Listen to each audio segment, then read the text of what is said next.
right. Good evening, ladies and gentlemen. Welcome back. It is us, Dragons Greed Gaming.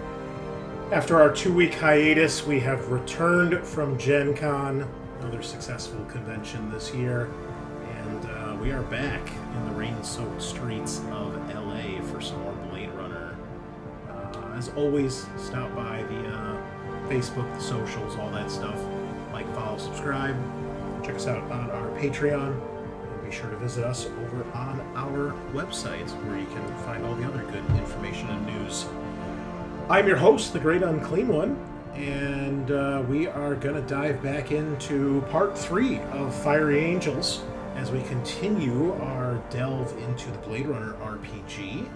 I think we're all a bit rusty here as far as what the fuck happened, but I got to run some Electric Dreams for Blade Runner throughout the convention for 3 very, very fantastic players. So thank you guys for joining us, and for the rest of our games too. I also ran some Walking Dead in the evenings, and Scar ran a couple sessions of Deadlands. Pretty much all of our players were absolutely fantastic, so we hope you guys had fun, and we hope we see you all next year. Anyway, let's hear from our crew tonight, and then we will dive in here. We'll start it off with Sean. How have you been? I've been good, unfortunately I couldn't go to Gen Con with you guys, devastated, but doing well, and I'm going to be playing Garrick Johnson, the human city speaker, and, we'll see, curious on what's going on with the other fellas who are out doing stuff and causing apparently chaos. All right. And Tyler, what's up in your neck of the woods? Well, happy to be back playing. Very excited. Left us with a lot to think about over the last session. We kind of really dug into the case. I'll be playing Violet Lee, who's a replicant doxy, and happy Gen Con was a success. It was. I tried some new stuff. No Alien this year. I had to take a break from Alien to try some other games out.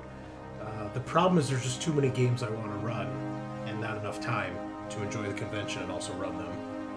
So, but it was awesome. Yeah, our Blade Runner gang only had 3 players instead of 4, and man, comparing their case to how you guys did, it was awesome to watch and see it all played out. We actually had some time to do some of their downtime, and I even wove in some of their characters' backstories into some extra scenes, and we added like a whole bunch of extra content, and we used the pre-gen characters, of course.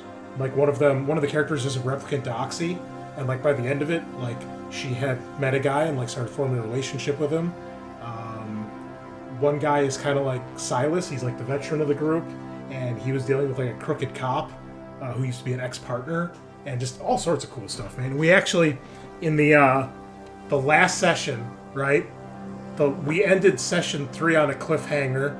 The female replicant got mugged by 2 thugs when she went back home after a night out, and then the analyst character, who is kind of like Hector in our game, he ended up at trying to stop a bank robbery, and the beginning of the next session, the female replicant ended up getting a broken leg during that fight, and she finally aced one of the guys because she realized she was in some pretty bad trouble. And then the guy in the bank robbery, him and his partner both got killed. Jesus. Both got shot through the heart. It was crazy. So, it's pretty epic. Anyway, Frog, tell us about your Gen Con. Yeah, Gen Con went great. I made a lot of trades and got all kinds of interesting stuff. One of the oddest things I managed to pick up was actually a copy of Drop Mix. I don't know if any of you are familiar with that. It's like kind of from the Guitar Hero era of odd peripherals, let's say. But it's essentially like they made a bunch of not trading cards, but like, cards that get slapped onto this big board that has 5 slots on it, and it's sort of like a weird DJ experience of like each card is like oh, this is the baseline of XYZ by, you know, the Beatles or so on, and like different tracks and things like that you mix together and you drop them onto the board, and then it sort of mixes and matches the track in kind of like a DJ style. But I've been sort of struggling to get it to actually work because Hasbro or whoever ran the thing stopped supporting the application, because it's just like a Bluetooth peripheral that you have to connect to like a phone or a PC that has an app that actually like makes it work. So I was like going on subreddits and shit that was like, oh, well, you need to download this miscellaneous like outdated APK, but don't do it on your personal phone because you shouldn't just download a suspicious, you know, phone apps off the internet and install them. So I've been going through my old like this Samsung Galaxy 2 and trying to get it to boot up again.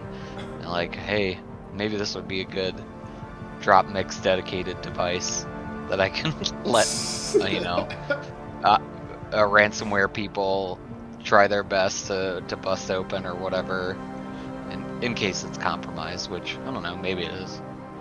So, downloading shady stuff off the internet. We'll see if I can replicate that in game as well today. Wow, that's taking it back. Yeah, a pirate's life for me.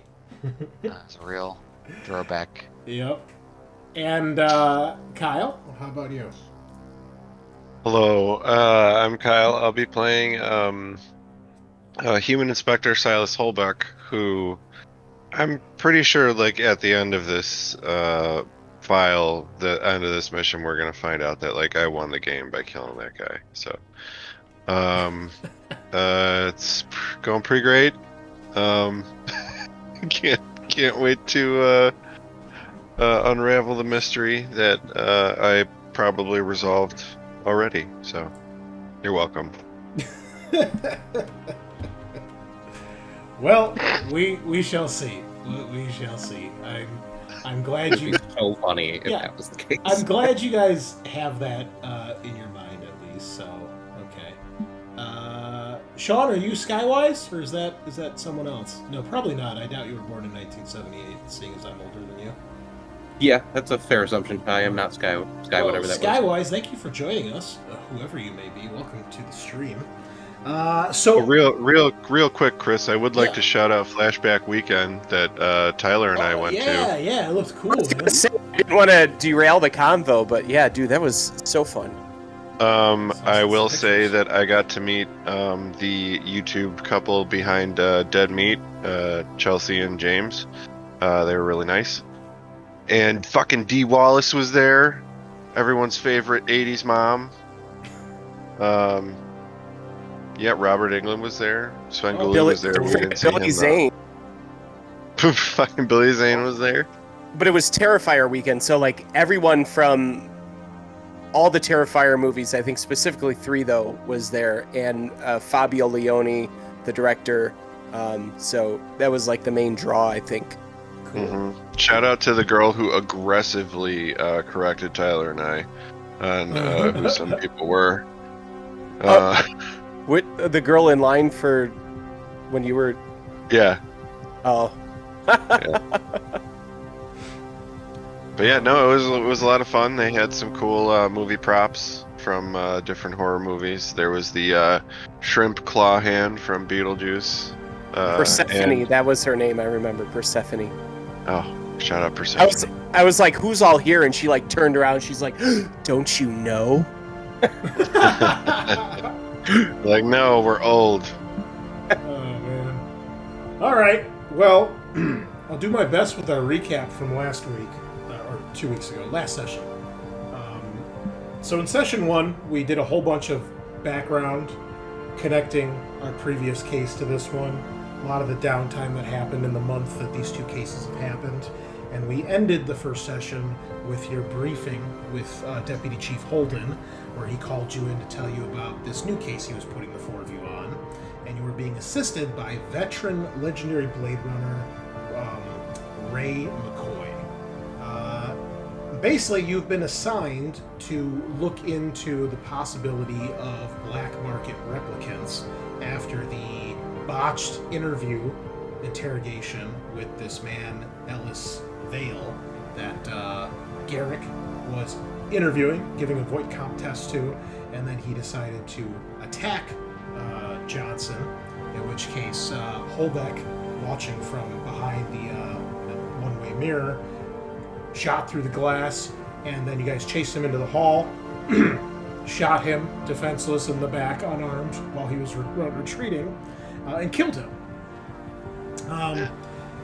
Deputy Chief wasn't too happy about that, saying, he was your only lead, and that he had apparently been brought over by the Walls Corporation. You discovered he was a technician at the Walls Corporation, low-level, spotless record, been caught breaking into a memory vault, trying to get his hands on a memory, and a group of security finally managed to subdue him and take him down, and they want to know what the hell's going on, basically. So you guys had split up with Garrick. You had gone down to the crime lab to speak with Chief Medical Examiner Coco and take a look at Mr. Vale's body, and you quickly discovered that his profile, his bio, mentioned that he suffered from muscular dystrophy, and the man you were looking at, who you were pretty sure was a replicant, was anything but a victim of muscular dystrophy, being quite well built and strong enough to rip the door off the interrogation room and take a couple shots before he went down. So that didn't seem to add up. You then sent Hector, your other replicant, to go speak with Quell because no one else wanted to talk to NPC number 1. So you guys let Hector enjoy that because he never really got a chance to encounter her last time. And she did the usual, very aloof, very cold, demanding that you guys get to the bottom of the case quickly. Gave him some information. I don't recall. What else did you get from her, Hector? I think she mentioned that, Rick was running the test and, oh, that's right. Gave So info on Rachel. You got access to the memory that Vale had stolen. Yeah. And it was a recording of Rick Deckard from the first film giving a voight comp test to Rachel, the prize replicant of Eldon Tyrell back in the day. Not sure why he was trying to steal this, but it is rather suspicious. And then I believe Violet and Silas, our usual dynamic duo, teamed up and went to one of their big leads, which was the Yukon Hotel, which is where it was listed Mr. Vale lived. Upon arriving there, you spoke with the disgruntled manager, Asian guy by the name of Lok Tang, who, was a bit, not confrontational, but difficult to work with at the start. But eventually, Violet put on her doxy charms and got him to kind of open up a bit and give you guys access to Vale's room. He had explained that Vale was actually a pretty good tenant, paid his rent on time, usually early, never had any problems, never caused any issues, but he described him as being kind of a scrawny guy that matched the description of someone that might have muscular dystrophy. Again, not the guy that you guys had on your morgue back in the tower. Silas noticed that he kept giving Silas a weird look, but couldn't quite point out or figure out why that was. You got access to the room to find a murder scene on your hands, clearly signs of a struggle, and a body identical to that of Ellis on the floor in a pool of blood with a crushed skull. This man, though, looked much more like someone that matched the description of someone with muscular dystrophy, and upon returning him to the LA Tower, you had Garrick assist Coco with the autopsy. It was very clear that you had a replicant copy of Mr. Vale from before, and now you had which you're assuming is Mr. Vale's actual body. Impossible to tell if he's a replicant since his head has been basically destroyed. The eyes appear to be gouged in or out. Also at the hotel, you found a large bird feather, and you found a pamphlet to the Wallace Corporation, and you found another copy of today's paper you guys have been reading through, which you noticed was missing a ad for a place called the Bright Eyes Beauty Salon, which is where you sent Hector during that shift. Hector, you ran into McCoy, who was also there, hoping to speak with the proprietor of said salon, a woman by the name of Serafina. And, well, that didn't go too well. She didn't really give up any useful information. You're not sure if she's hiding something or just has nothing to say. But even when McCoy kind of went dirty cop and started smashing her place up and reacting rather violently and aggressively, she did not give in or give up any information and didn't change her story.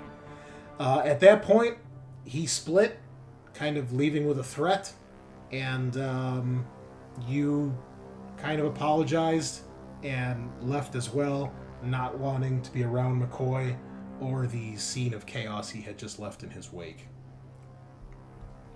And we got to put the band hammer down here, so let me just take care of that real quick. I think that's where we pretty much finished up, unless I'm missing anything, Sean. You're usually our note taker here. Yeah, I think that's what I've got in my notes, so. Okay, good. Seems right. All right. Well, any questions before we begin? I suppose I have perhaps a timing question for, like, there's an option of, like, reporting a fellow officer for being a dirtbag. Like, I just want to make it clear that I will do that at a convenient opportunity. Okay. Okay. Whenever that's a sensible time to fit in. But otherwise, that's all I have. Okay. Yeah, you can do that whenever you want. You'll have to make an official report,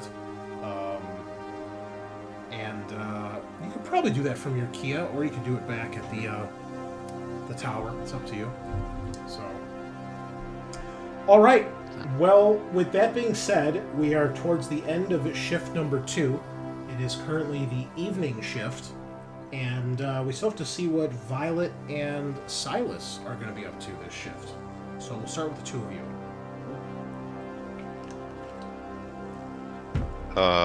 We are checking out the feather, right? Violet. So we called it in at the apartment. We stayed there. Do we have one of us have to stay there until everyone else arrives? Chris, I guess I think is the question. No, because we've already gone into the next shift, so they brought his body back to the tower. Okay. So yeah, that was our big lead, the feather. Okay, and what are you guys doing to follow up on that feather? Maybe check on Anemoid Row. Yeah, there was that. Hang on. There was that handout.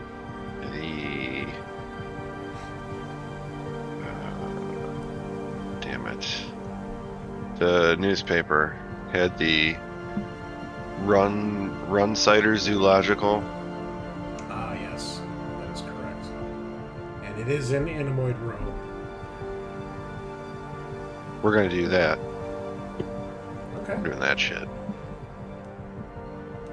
And both of you are going together, I assume? Oh yes. Scared, Yeah, we'll go together. Scared to go alone anywhere? What? Yeah. What are you talking about? Why is that? Why would you be scared?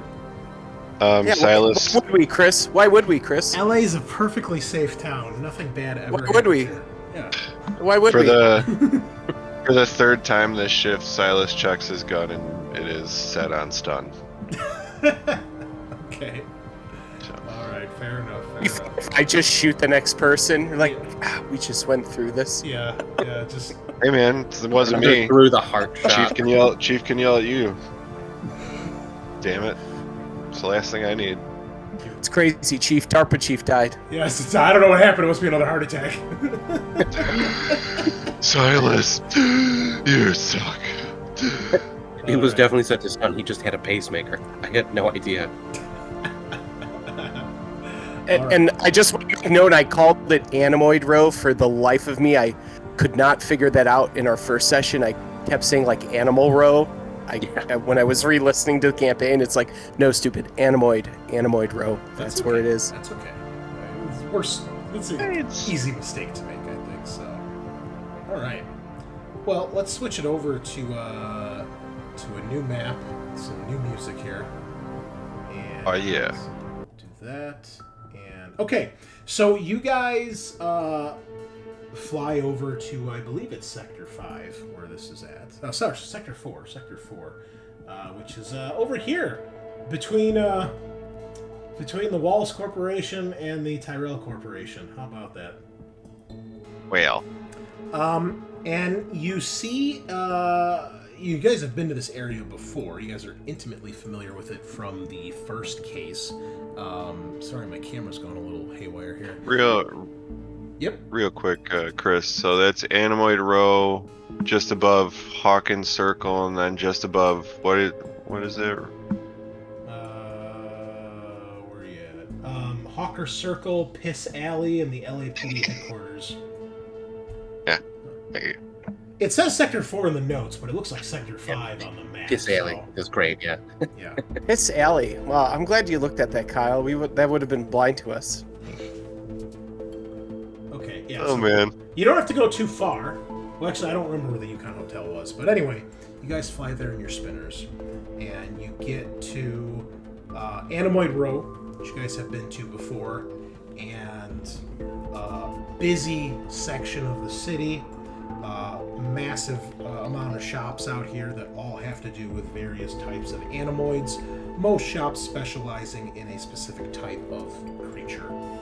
And you start looking around, and eventually kind of off of Animoid Row, off down one of the many side streets, you eventually come across Runesider's Zoological, and it's got this massive rectangular shaped sign, and it's striped like the American flag, with pink and purple lights, or pink and blue, and then across the middle in kind of not cursive but kind of whimsical writing in big pink letters, it says Runesider Zoological.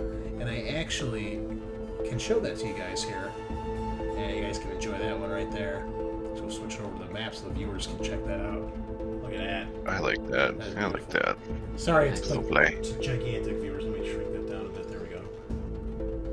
That's what you see. And you enter inside. There's basically two big double doors that lead in, and on either side of the doors there's two big windows you can see inside, and the two big doors lead into like, I'll move us over here to the map. We've actually got a map you guys can check out. There we go. Boom. And you guys probably need some tokens here, so let me do that.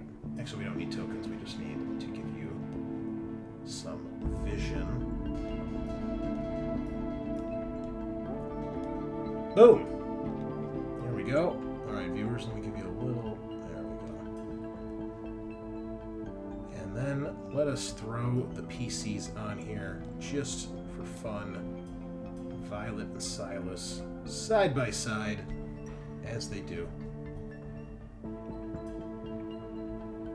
Alright, that's about as good as we can get. Okay, so, yeah, you come inside. There's, there might be doors here. I don't know if there's actually has walls or anything. It does, yeah. So, you come inside, and basically it's this kind of big open floor plan of a shop. There are tons of tables and crates in here, and most of them have some sort of animal cage on top. And you can see towards the back here, there's a side door that maybe goes into an office or something of that nature. And you see a man who, well, let me add him to your notes here as soon as I find him. But you see a man who's got a little bit tan skin, looks older, probably in his 50s-ish. He's got short gray hair, receding hairline, and he's got a little, like, thin mustache, and he's got these big, thick, almost orange-tinted glasses. Very, like Vice City vibe here. Can he be Giancarlo Esposito? I don't know who that is. But sure. From Breaking Bad and Mandalorian.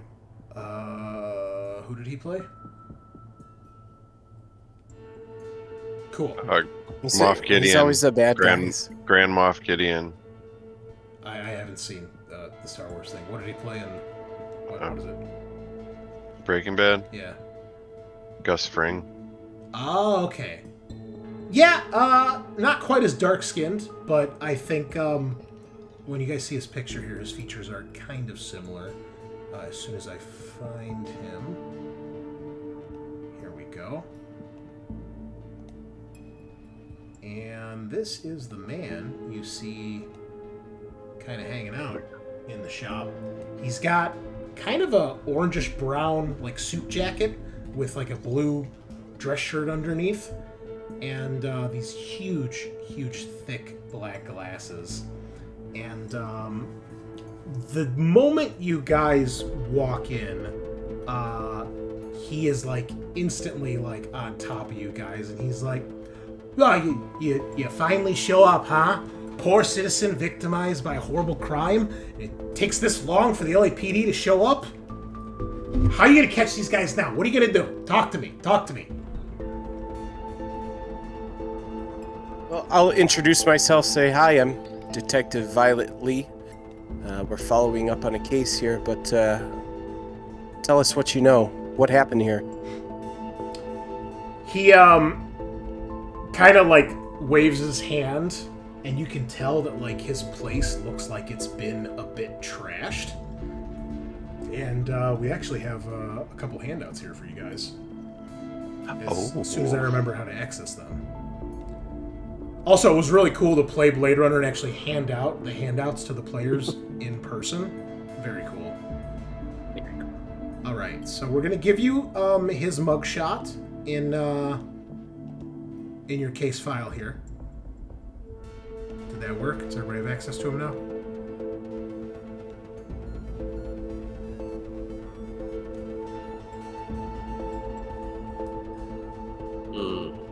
I don't see it. Emil Runsider. Yes. Headshot. Yes. Emil.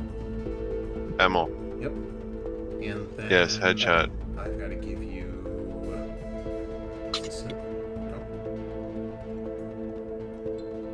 Here we go. All right. The other thing I'm going to give you guys here is basically a photo of what you guys see when you come in. This place is kind of darkly lit. There's a lot of smoke hanging in the air, and you can see the pinkish, purplish glow kind of emanating from outside. And I'll pop this up for everyone to see. All right, make sure the viewers can see that too as best we can. Let's get rid of his photo. Some shit happening here. Can't go too much bigger than that. All right. Some fucking duck. So the purple door you see, that is this area that you came in the lobby, basically. So this wall on the right-hand side of the photo, that is the south wall here on the map, where the windows are, to give you guys perspective. So if you were looking, you guys would be standing like right here against this wall, looking towards this door. That's kind of the perspective you guys have in this photo. So you can see that there's a whole bunch of big cages, crates, boxes, all sorts of stuff. And yeah, that's what you guys have kind of walked into. And Emil is none too pleased at your tardiness to the crime he reported, which you guys had no idea had even been reported. Just another day on the force. So yeah, I'll say, apologize to him, but we're all working on different cases, and not necessarily have been briefed on this. Whatever happened here, was it a robbery? I ask him. He's like, yeah, big robbery. He's like, they stole my prize owl, Eden. Priceless, one of a kind. She used to be Tyrell's own bird. Gone. Locked, just ripped open. Caged, like, look. And he's pointing at the big cage in the center on that pedestal. I was going to ask, so it looks like it's been pried open? Yeah. I look at Silas, insinuating that I don't think a human can pry cage bars open like that. I ask, have you scrubbed through your security camera feeds?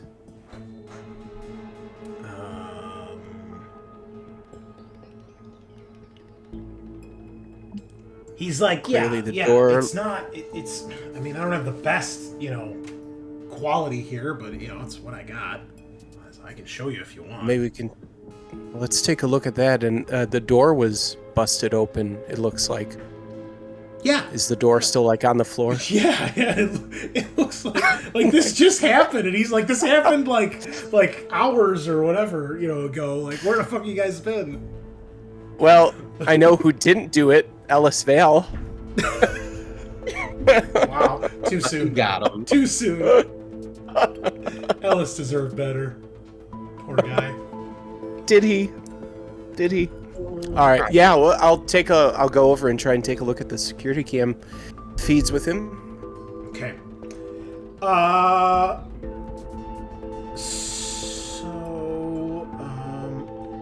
He can upload it to the Kia. It's when you see it, it is super blurry and super dark. You can basically see some like shapes moving, but that is it. It is just, you're like, why even bother? That's like how bad it is.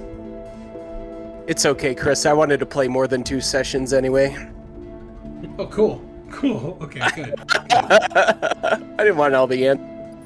I guess what do they do? I'm sorry? What do the shapes do? I mean, it's so blurry you can't even like tell what's happening. I can't tell. Do they break through the door and take the owl, or what happens? I mean, it is so bad you can't even make that out. You can basically tell that there's stuff happening on screen, but that's it. That's it. Got it. Yeah. All right. Fair enough. Can I check the cage for anything? Yes. The bars seem to be pried open, in some manner. Like, if I put my hands up, would they fit? What do you mean? Like, if I put my hands up to how the bars are, like to see if it could possibly be a replicant. I mean, yeah, maybe not the same height as you, but, yeah, they seem more or less, about, relatively humanoid height. Chris, is in the picture where the main cage with the bars pried open, there's a box on the right-hand side that's open. Is that of significance? You check it, and it's just an empty crate that probably had stuff in it before, but it doesn't look like anything important. Okay. I'll ask Emil if anything else was stolen. He's like, no, that's the craziest thing. Nothing else really even touched other than the door and the cage. They didn't even take the money out of the register. Like God, but... Just for the owl. Animoids, like, don't... yeah, I'm just looking at the photos. There's a duck and a dog. Quack. I don't know. Well, just see if they could be, like, interrogated. You asked the duck who took the owl, and he says quack. No, I said who? Compelling evidence. Damn. Check the door? Did we check the door? On the ground? Yeah, it is like totally just torn or blown off the hinges.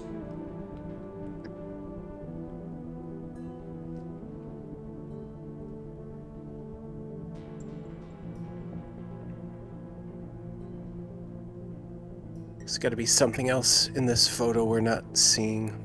I'll continue to investigate around the area, see if there's any footprints or tracks or fingerprints or any other signs from the break-in that can give us any more clues. Silas would saddle up to Emil and ask, do you have any, anybody you have had problems with recently? No.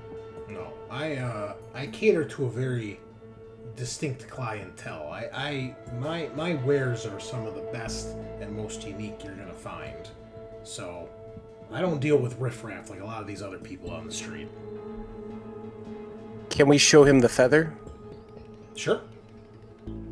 Show him a picture of the feather and say, does this have any significance to your dealings? He looks he looks like he might recognize it, and he asks if you have the serial number, or if there's a serial number.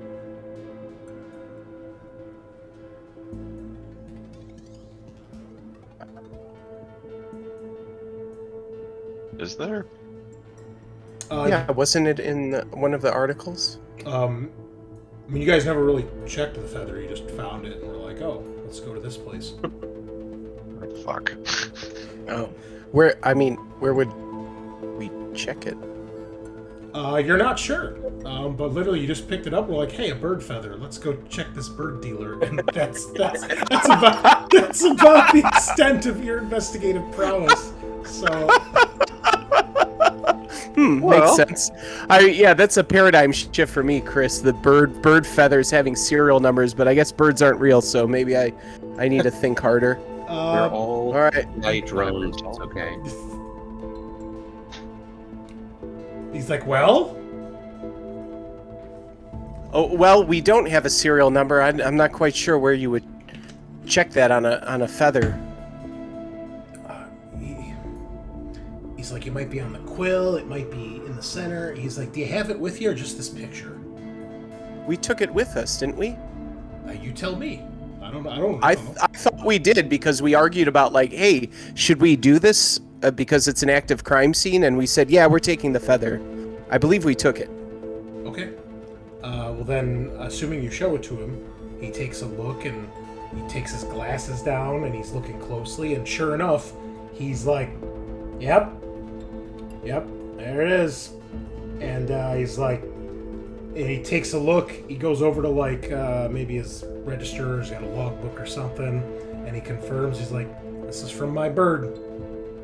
Where'd you get this? This is from, was it Eden was the name of the bird? Yeah. And then, like, you can see, it's really small, but when you actually look at it pretty up close, you can see there is a small serial number on the quill of the feather. I'll tell him it's part of an investigation. We've tracked it. It was left behind at an active crime scene. I think I can say that without divulging too much. Oh my God. So you guys already are on the case and you still don't show up in time? Jay, what are we paying you cops for? Listen, Emil. Can't be everywhere at once. Emil! It's Emil, alright? Emil Runsider. Okay? Emil can't be everywhere at once. Alright? Just be thankful we're here now. And I throw him a little wink and a smile. He looks... give me manipulation at disadvantage. Because you're like flirting with him and telling him like fuck off at the same time. And he is not happy about that. Hold on. Does this guy have a character sheet? We might need to do an opposed test here after that one. The most complex character ever. Alright.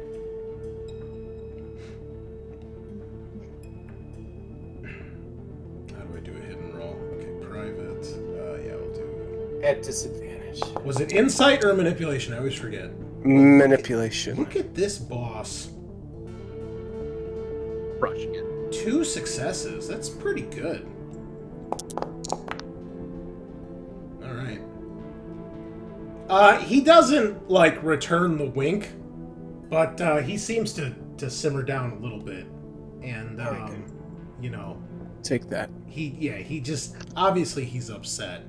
If this indeed is... If what he's saying is true, and this actually was Eldon Tyrell's personal pet owl, that's a pretty big deal. Probably means this thing was worth a shit ton of money. I'll try to sympathize with him. Sorry for this situation. I understand this means a lot to you, and I'm certain it's a very expensive specimen, and we're going to do everything in our power to get it back to you. He's like, one of a kind. This thing could have paid rent for months, maybe a year at worst. Biggest piece of product I've ever had in these walls.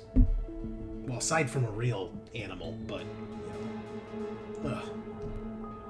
And he responded to Silas that he doesn't have anyone that he would suspect that's messing with his operation, or people that have tried breaking in before. This is seemingly random.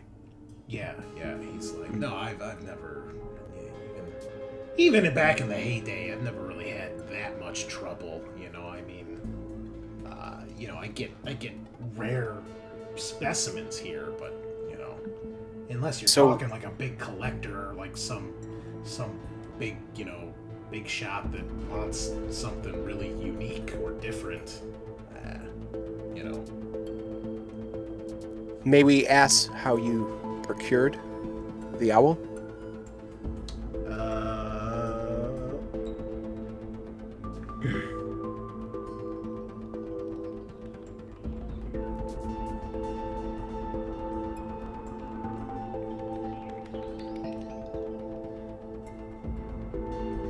Just make sure I don't give you any incorrect information here.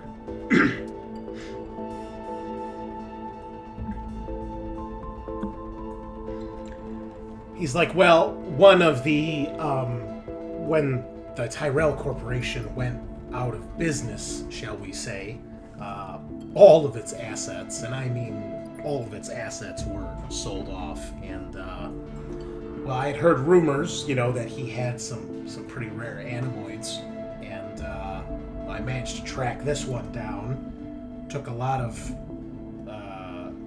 palm greasing, and it took a lot of research to make sure it was the real thing. But after a very thorough investigation of my own and contacting various sources of mine, I deduced that it was indeed the real thing. So you got it from another private seller? He's like, yeah.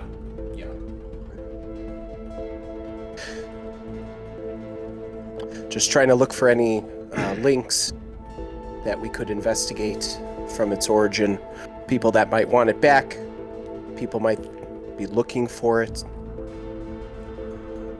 Well, that was, you know, some time ago. I've had this one in my personal collection for a long time. Not necessarily something I wanted to sell, because, again, one of a kind. It's part of our history, part of the LA's history. So, but, you know, if the right buyer came around, you know, of course I'd probably be willing to part with it. But yeah, something tells me they weren't looking to get it back, you know. What did you have it priced at? Does he have a price on it? He's like, no, there's no, like, I don't know, like, price, you know, you come in, we talk, we negotiate, we barter. You know, you got to get a feel for what people want or what they're willing to pay, and then you start throwing out some numbers. You never put a price tag on something. Hey, you're underselling yourself right off the bat, or you're scaring people off because they think it's too much. If people come in, person you bought it from, they don't see a price tag, they think they can afford it. The person you bought it from, was it a difficult release? Like, were they? No, difficult in the sense that it took a while to figure it all out and get it set up, but as far as business dealings go, it wasn't anything, you know, noteworthy. You know, I didn't have to I didn't have to move heaven and earth to get it.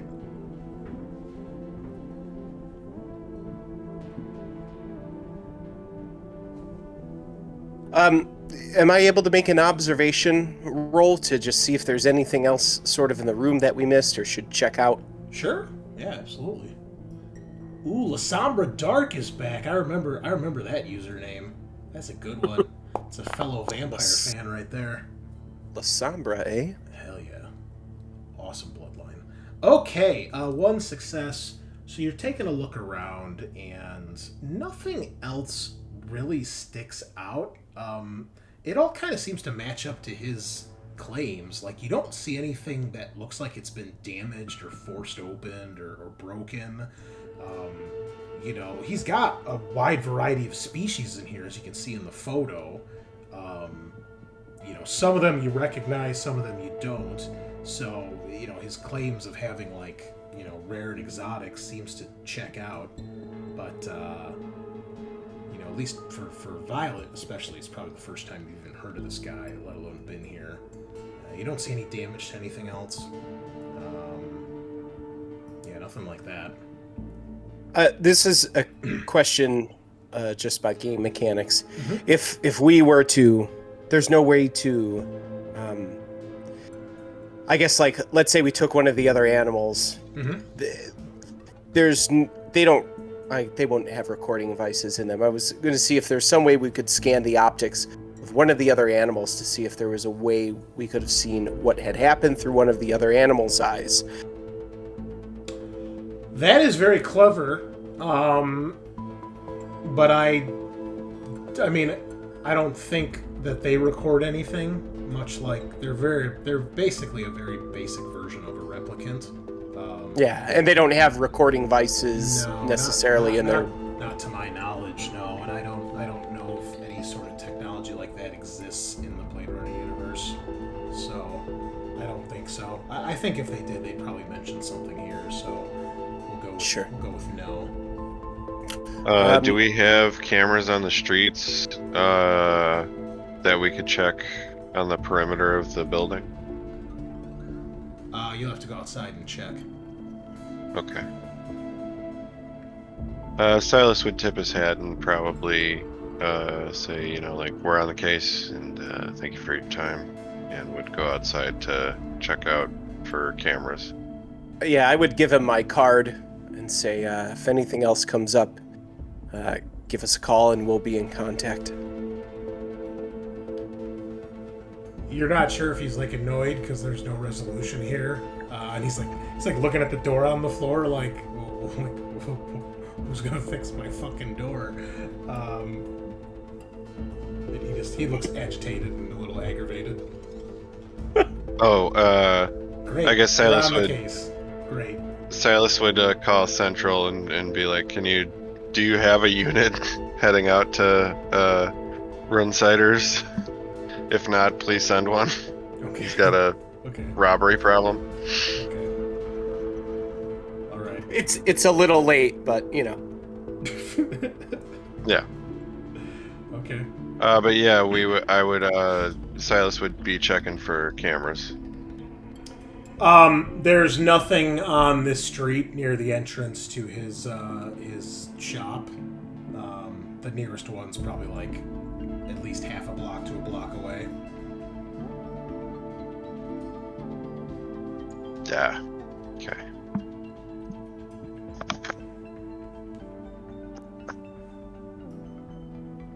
Well, I mean, yeah, I would do an observation test for outside, like the perimeter of the place. See if anything unusual pops up. Sure. Go ahead.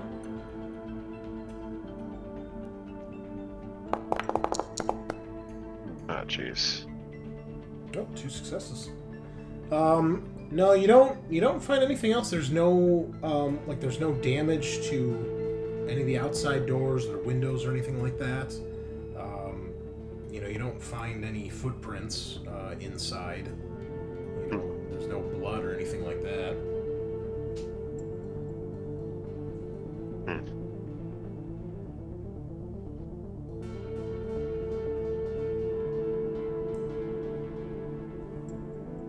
Yeah, I'll join him inside and just see if I can.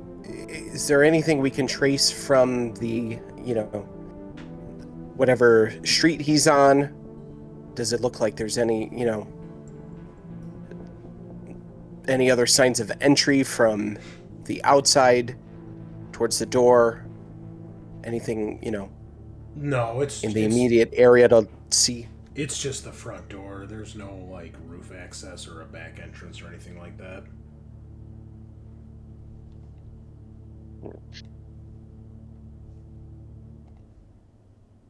Is there? I mean, we don't have a forensics kit with us, but is there any like fingerprint dusting we could do on the cage? Yeah, I'm sure you guys could do that. Like, pretty sure you guys would carry something like that in your spinner. So. Okay. Yeah. So I'll go back to the spinner, see if we, have something like that, and try and go in and at least try and see if I can get any evidence from that. Mm-hmm. Okay. Give me a. Let's see here.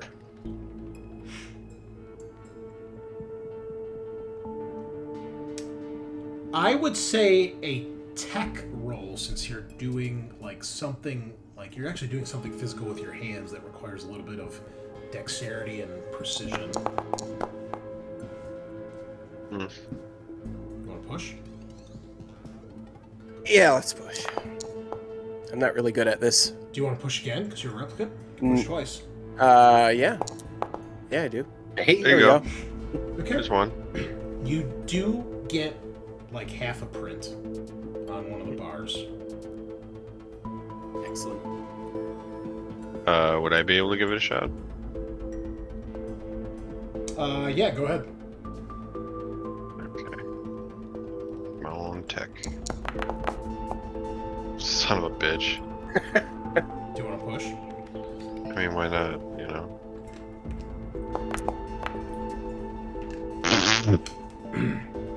Because you had a 1 in 6 chance, that's why. But enjoy your point of stress. 15% almost. Yeah. What are you talking about? I'm fine. Are you? Is that what you What? call it? What? Suddenly, my gun just went to kill. You're It just clicked over. So Violet, as he starts dusting, you realize that Silas just messed up the print completely.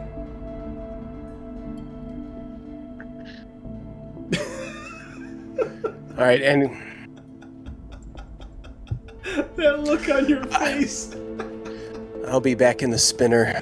This is not Silas's case. Oh man. Silas would look at his trembling hand and think some thoughts. Put the little tiny brush away and dejectedly make his way back to the spinner as well. Okay. See if the other cops can take care of it. Yeah, eventually another unit arrives. I'm just making some notes here. Do and- I have a recording device in my brain? Can I replay my brain back and see the half a print?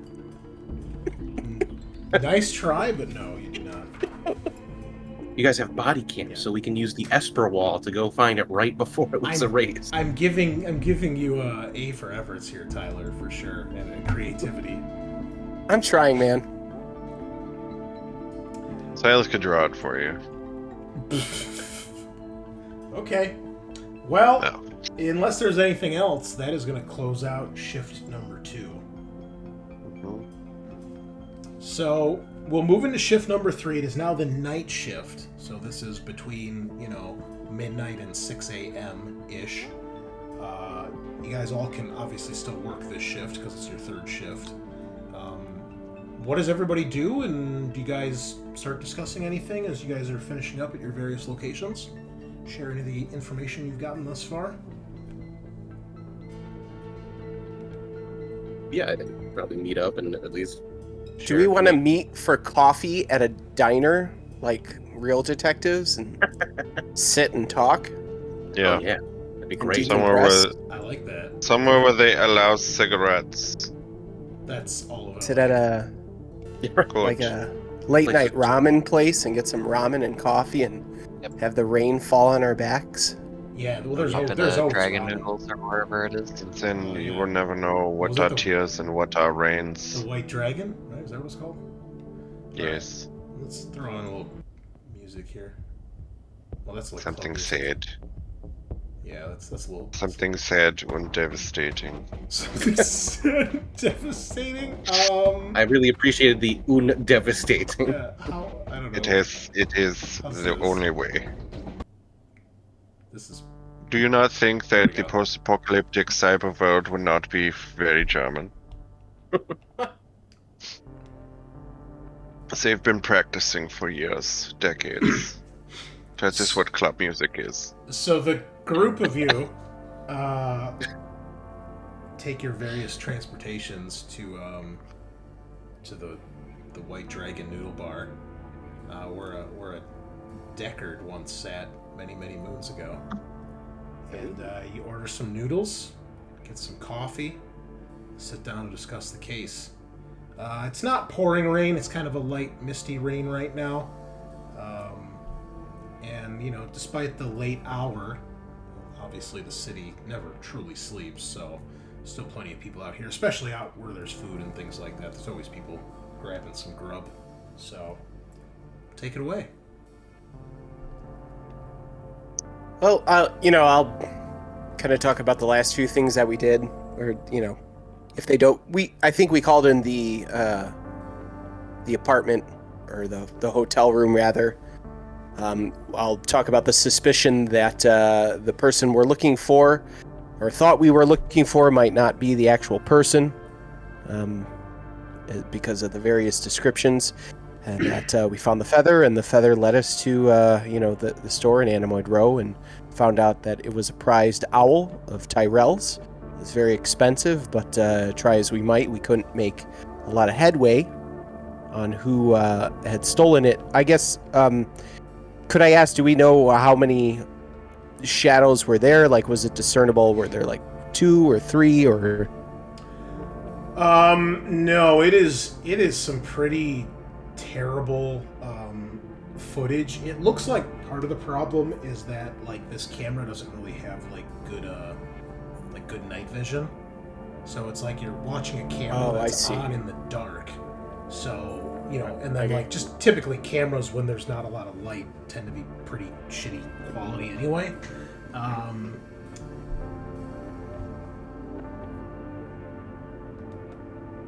Yeah, you're not. Did it have like a timestamp? Let me see here. Does it?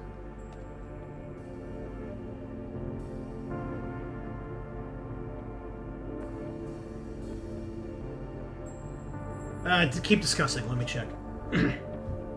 So I'll say, the footage is, kind of in the dark. It's pretty much NG.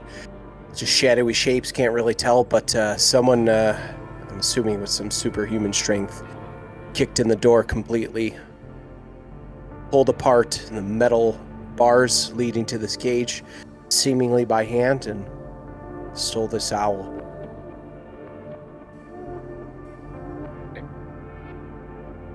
So someone stole Belton Tyrell's owl. Okay. So linking those two scenes together, the same group of people that then killed the real Ellis Vale. Was it a deal gone wrong? Are they in cahoots? Did they steal the owl and try to hold down at the hotel, and something went wrong and they killed Ellis and escaped? Did Ellis steal the owl and was held up in the hotel, and some other group came and killed him and stole the owl back, or took it? But The information that Quell had to share also links back to Tyrell, in that the memory data that was found on Ellis's person was a Void Conf test run by a Rick Deckard against Tyrell's personal assistant. It was a replicant made at his bequest. Rachel? I don't really know. would we know who Deckard is? Is he All famous of you in our can timeline? give me a connections roll. I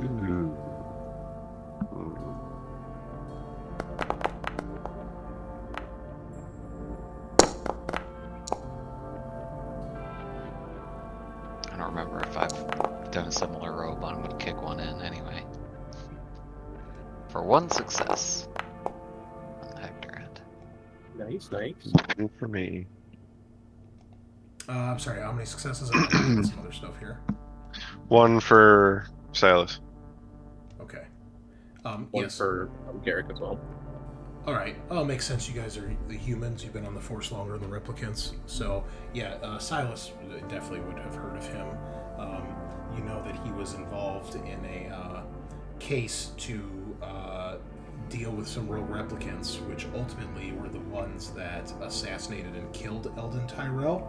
And you also know that one of those replicants, the first one that he retired in that case, is the one responsible for the injuries that Holden suffered from the replicant Leon Kowalski, I think was his name, who he was given a void comp test to, and he went crazy during that test and attacked him, and he ended up in the hospital and had to get the iron lung synthetic thing. So,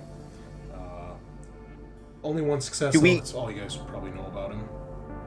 So do we specifically know the name Rachel, or does that mean anything to? You guys would probably have to do a little bit of digging to that. I mean, you're assuming you could probably look into his case files, assuming they're still,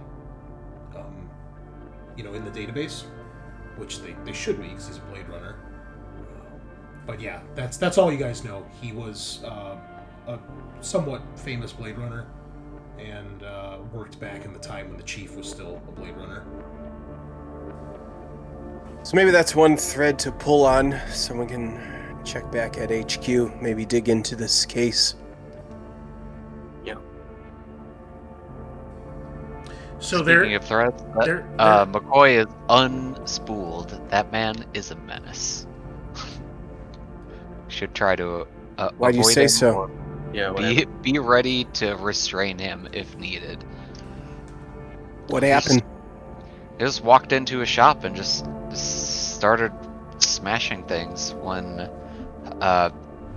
the proprietor didn't crack and tell him everything that he wanted. Okay. Well, we did the autopsy on the big veil. Replicant. He had some blood under his fingers that Coco's testing now. Saw that the other veil, the real one, came in, it looks like. It didn't look like there was any scarring around the replicant's neck or face that would indicate he was given some kind of face surgery to look like Veil.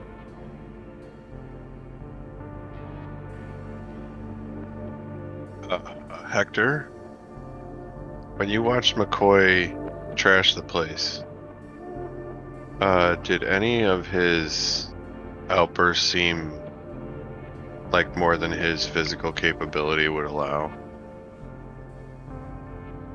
No, he was smashing like random shit. Like he didn't like. Just not- No, he didn't like. Door off its hinges. He didn't rip a door off his hinges. He didn't rip open an owl cage with his bare hands. Nothing like that. No, he smashed over like stupid shit that anyone could have knocked over. Okay. I want to know how deep this rabbit hole goes. Everyone's a replicant. Everyone's a replicant, man. I like how The Sean thing- just like I mean, brushed over it's a good question. when Bantov was like, "Yeah, McCoy's insane." He's like, "Okay, I went to the morgue." That's cool.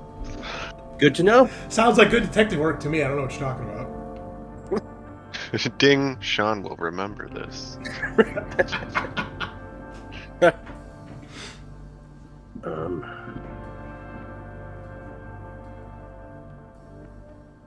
So, next steps.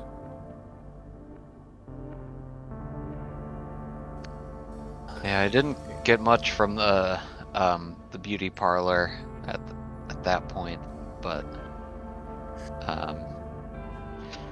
don't know, maybe we could look into this Rachel character, or I don't know if there's any other miscellaneous, I don't want to say Tyrell paraphernalia lying about, but that appears to be the through line so far. Yeah. That's true. I think we look into this old case.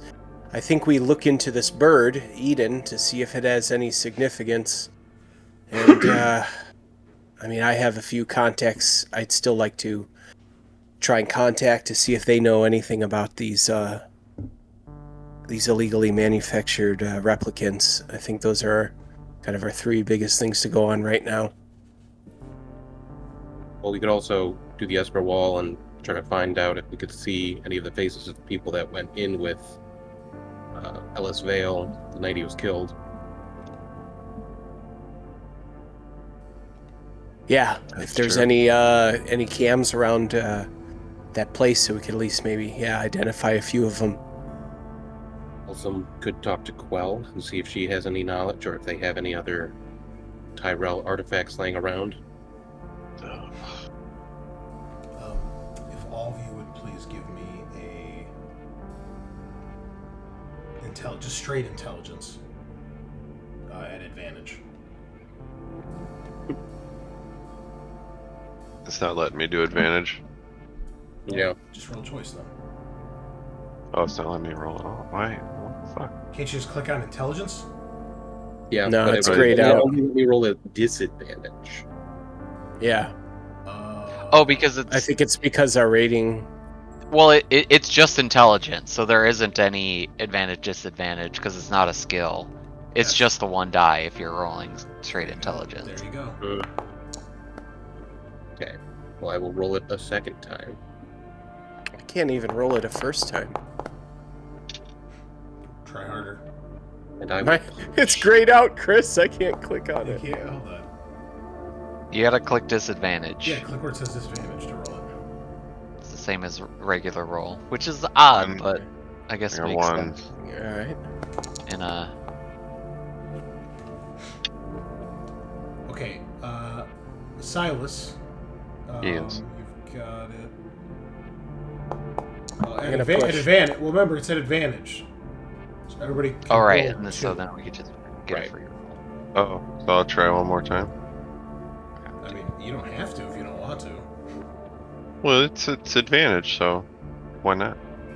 All right, I got one. Okay, does anybody want to push their roll? Okay. Why don't we go with that? Crush Why it. don't we go? Damn. Yep. All right. Is anybody pushing? I pressed push on accident, but I'll leave. I'll leave it as it is. I pushed and failed. Okay. All right. So for those of you that passed, you do recall that the Esper Wall only records for around 24 hours. So you do feel that that's probably worth checking out sooner rather than later if you're going to do that. And Silas,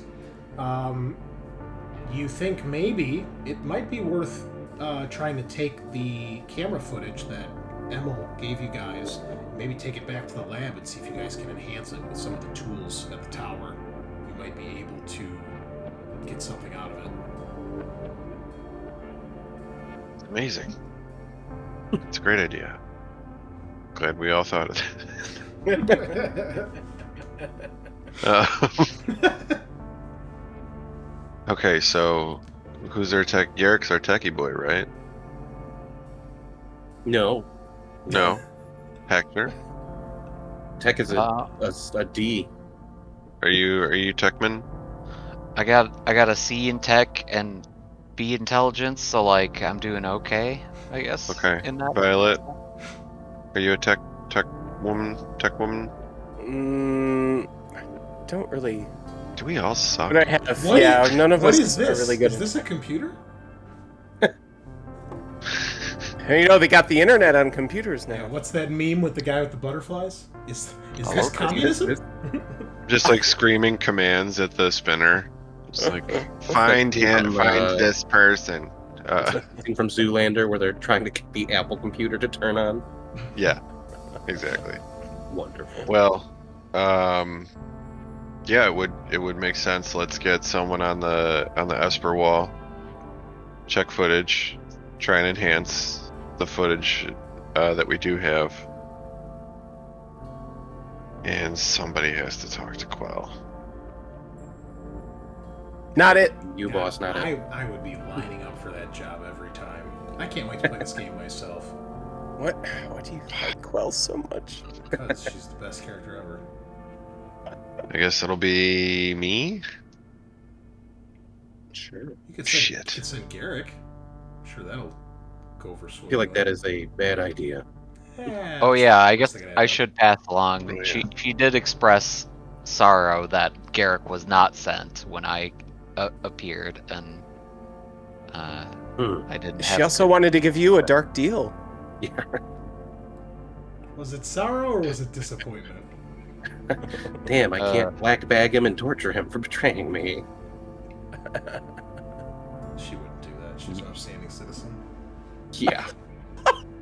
That's believable. She's the most trustworthy character you guys have met so far. Actually, I mean, yeah, I would almost send someone else because I think Silas is going to want to talk to maybe the old man at Animoid Row. What's his face? Aurelian? Aurelian, yes. Yeah, if you want to split and talk to the Aurelian, and I'll go talk to my other contact. If we could do that next shift. Or well, I'll probably. I mean, I don't know. I'll probably have to get a sleep. Yeah. And then go. Well, then and somebody needs to Esper Wall then as well. Well, you guys, Yeah, you guys can all work one more shift before. I think everybody except Silas needs to take a break. Yeah, I could take the Esper Wall then, because I also have that talent. Oh, you've got Married to the Job as well. Yeah, I have married to the job, so I mean, I could Yeah, take the you just Esper got it. Wall, or you So know. yeah, but you and Silas can take 2 more shifts before you have to take a break. the Esper Wall costs a point, right? A promotion to access. Yes, it does. And then Okay. it's a connections roll to get access to it when you spend the promotion point. But then anything you do there, any tech rolls get advantage. Okay. I do have some connections. Well,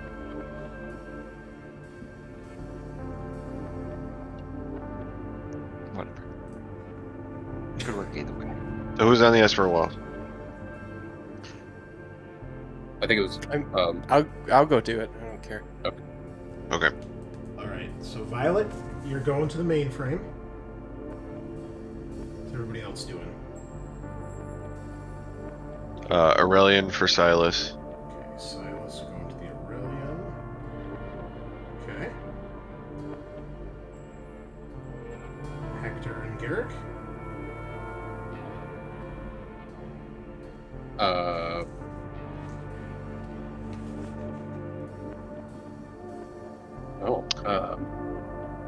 Do I have to do something to give the footage to the crime lab and have them do it? No, Violet can do that while she's there Oh, she would be doing because that. she's Okay. going to the mainframe. Or you can give it to the crime lab, I guess, if you want Violet to attempt it. Otherwise, you can have the crime lab do it during that shift. Okay. Yeah, we 'Cause just have her. if she fails, then you'll have to submit it to the crime lab, and that'll take an extra shift. So depends if you think she can pull it off. It's like, what is it? A tech test? Yeah, and you get advantage. Okay. I feel like you could probably get that done. You could push it twice. Yeah. We're gonna hope. Yeah. Maybe I will go to that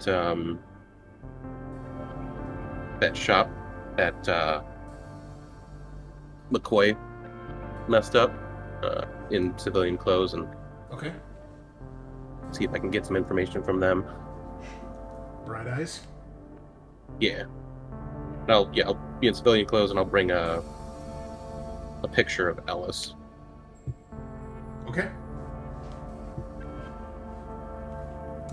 And Hector. I think Hector is gonna try to get in contact with Styles and see if he knows anything about kind of like odd Ellis sort of adjacent characters, or kind of has any more information on what's going on in at the beauty parlor. Okay. All right. Let's roll a d4 here, and we'll see who's going to go first on my list. Violet, with a 1, you will be making your way over to the crime lab to start, flying through the rain-soaked skies and landing in the LAPD parking garage. So, yeah. So you'll spend a promotion point, and you must make a connections test to get access to the Esper wall. I believe the rest of the mainframe is open, if I recall. LAPD resources.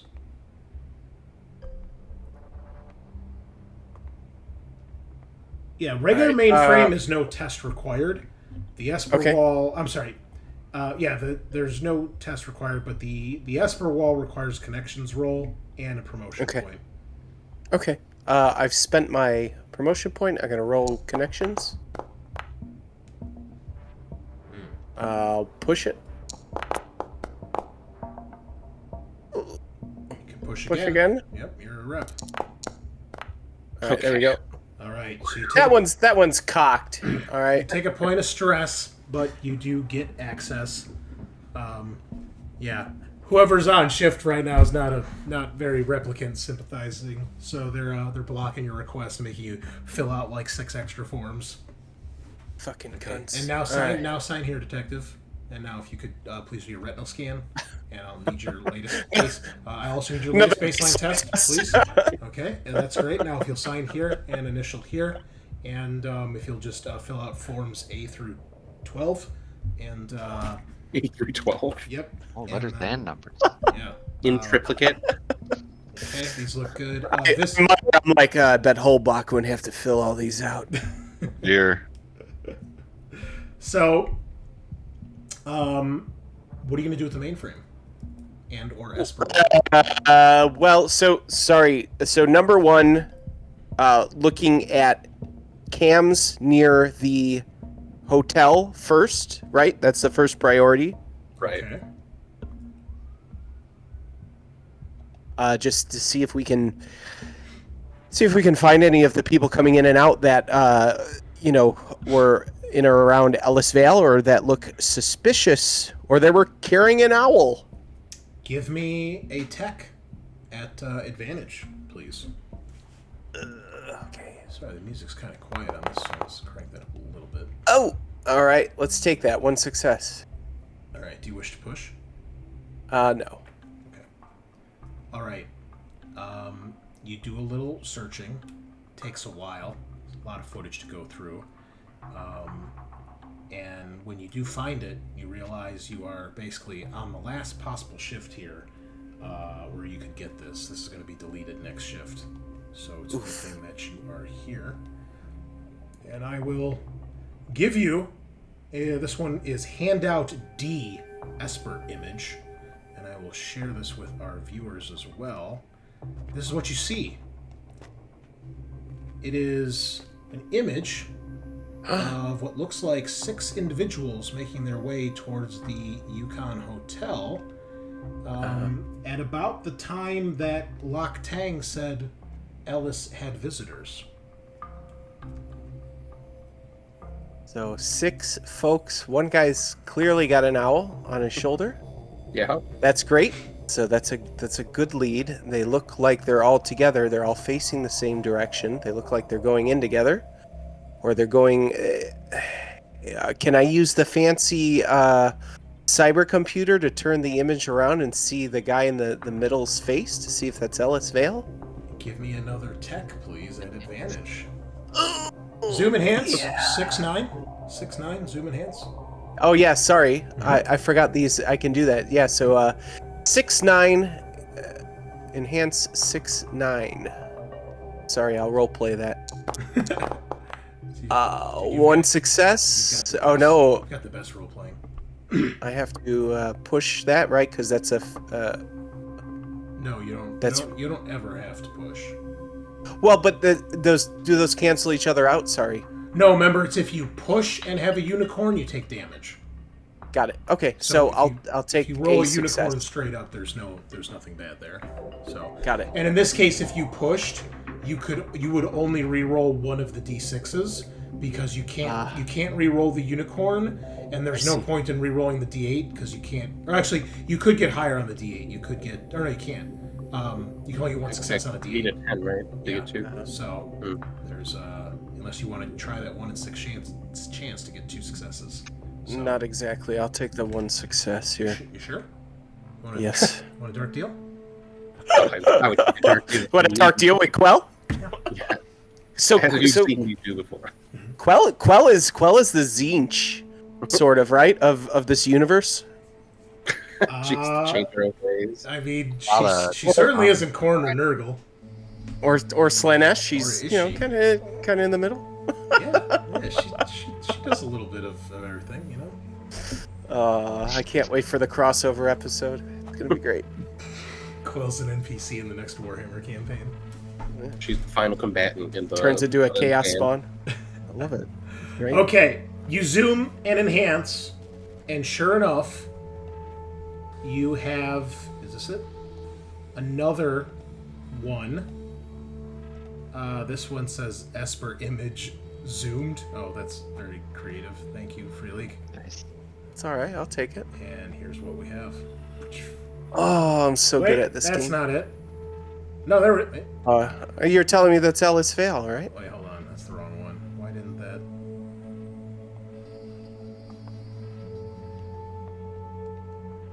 Sorry. Esper image zoom. I see it, Chris. In the I see the There one we I'm go. supposed to be Yeah, seeing. picked up. Yeah. I gotta show it to her. Look at this guy. Oh, this is cool, dude. This is so cool. So I love this game. you can't see the other people. The guy in the front is standing in the light, and he's kind of inadvertently almost looking in the direction of the Esper camera. The others, the camera is either behind them from the first image, or it's off from the side on this one, and it's just silhouettes because they're in like shadows. But this looks like Ellis Vale, does it not? The man that we shot in the precinct. You tell me. What do you guys think? Presumed Ellis Vale. What do you mean we shot? I was being cordial. You mean that deadly replicant that was on the loose? That had already attacked an officer? The guy that I And saved you all from. And whose rights were forfeit the moment he laid hands on an officer of the law. Sorry. Where he was I'm about just, to you know. take out an innocent woman. You mean that one? That horrific... I don't think that's the way the law works. Oh, it is in 2039, baby. Hey, I'm the one with Whatever year the... this is. Did you read today's I'm the one with the paper, gun set remember? to stun. Remember? 2037. Sorry. Yeah, did you read the newspaper? Remember, Holden said the days of retiring a replicant are over. On site. Yeah. Well, technically, this wasn't Not on in a site. precinct. No, Yeah, how could it Those be are on rookie site when numbers. they're shooting Got- him in the back. those are rookie Yep. numbers. You gotta up those numbers. Guilty till proven innocent. Well, All there right. you have I it. mean, I see it looks- a replicant, I retire that replicant. That's all there is to it. that looks like Ellis Vale, or I mean the maybe not the real Ellis Vale, but our that looks like our perp. The other, just to describe the photo, I mean the other folks are kind of shadowy. Can't really tell if the person holding the to note, the person holding the owl has it on their arm as if like a falconer, as if the owl is trained and is not being held captive. I think that's an interesting thing to see. I can't see anything else the folks are carrying, but there's there's 5 other folks with fake Ellis. And is that a taxi supposed to be? I can't tell what kind of Yeah, vehicle that I is. think it's a metro cab just driving by. Looks like a metro cab just driving by. And yeah, I can't really see anything else in the photo. This the little thing that says above 87-degree angle, 4.12 enhanced Esper. Is that of note? I don't know what that is. So no, That's just yeah, okay. I don't know That's what just that is. fluff. I think so. Okay. Yeah. Okay. Yeah. So that's a good discovery, but I mean, I don't know what else to do with this aside from that I guess we've confirmed that that guy was doing something shady. So did they go in and then maybe kill the real Ellis Vale, take his identity?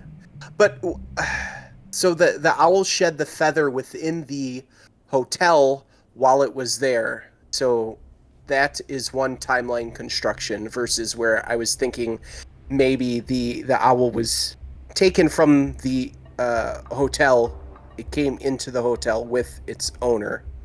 So that's, I guess, one thing to understand. Yeah. So in the original Esper image, there's a car that looks like it's driving away from the 6 people. Can we maybe get a beat on that? That's important. Let's see. Yeah, I guess I'll... Let me look back at the... Like otherwise I don't... Yeah, is there anything to tag if I try to enhance, enhance, what is it, 6 where it looks like where maybe the license plate would be? Is that look like a spinner they maybe came from? Give me a tech with advantage. Okay.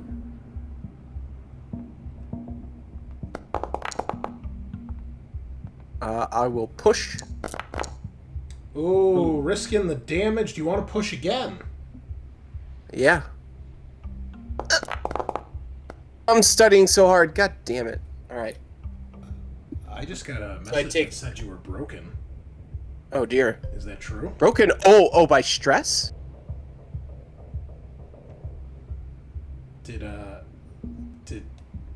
Did Violet just have a fucking mental breakdown at the computer? I guess so. Oh, because wait, sorry. So that first one caused a resolve. Mm-hmm. And the second one did. Oh, sorry. I didn't know I was doing that. All right. Whoops. That's actually a good point. Let's check here, because I don't think it would cause 2 damage because you only rolled 1 stress or 1 unicorn. But let's double check, because I don't know. Let's see. Okay. Lets you reroll any base dice that does not show a result of a 1, the unicorn.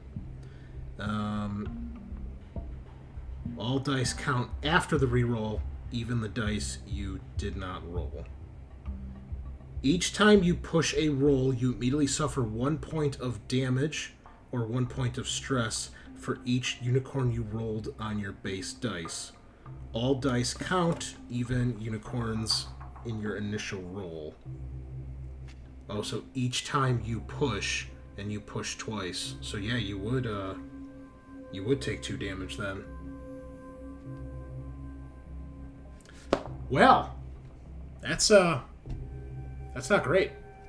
It's not great at all. But does that mean if you have a unicorn already and you push, you take 2 stress just from pushing that unicorn?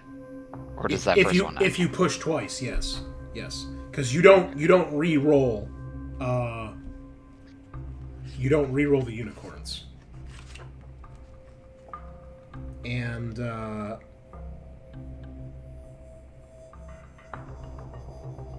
yep, each time you push a roll for each, yeah, yep.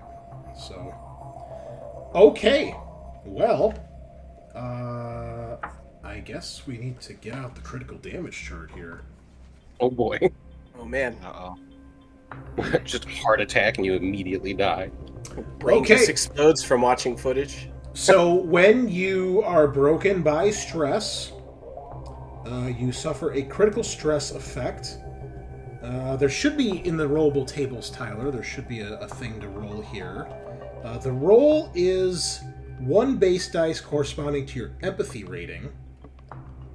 And there's a separate table for humans and a separate one for replicants. I'm sorry, I'm not sure where the rollable tables are in here. Well, you're going to start under the thing that says rollable tables. It's the one next to the book. And then you go into core rules I'm here. and critical hits. Uh-huh. Got it. Stress Replicant effects. stress effects. Yep. Got it. Okay. And, make sure. How does this work?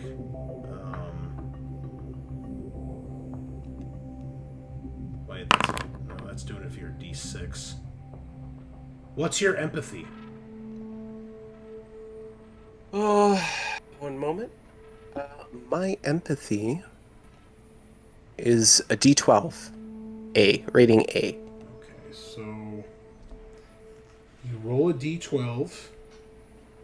Oh yeah, these only go up to 6, but if you roll a 12, if you roll higher than a 6, this is okay. So yeah, just roll a D12. I don't know how you make this thing deter. Oh wait, does it say edit?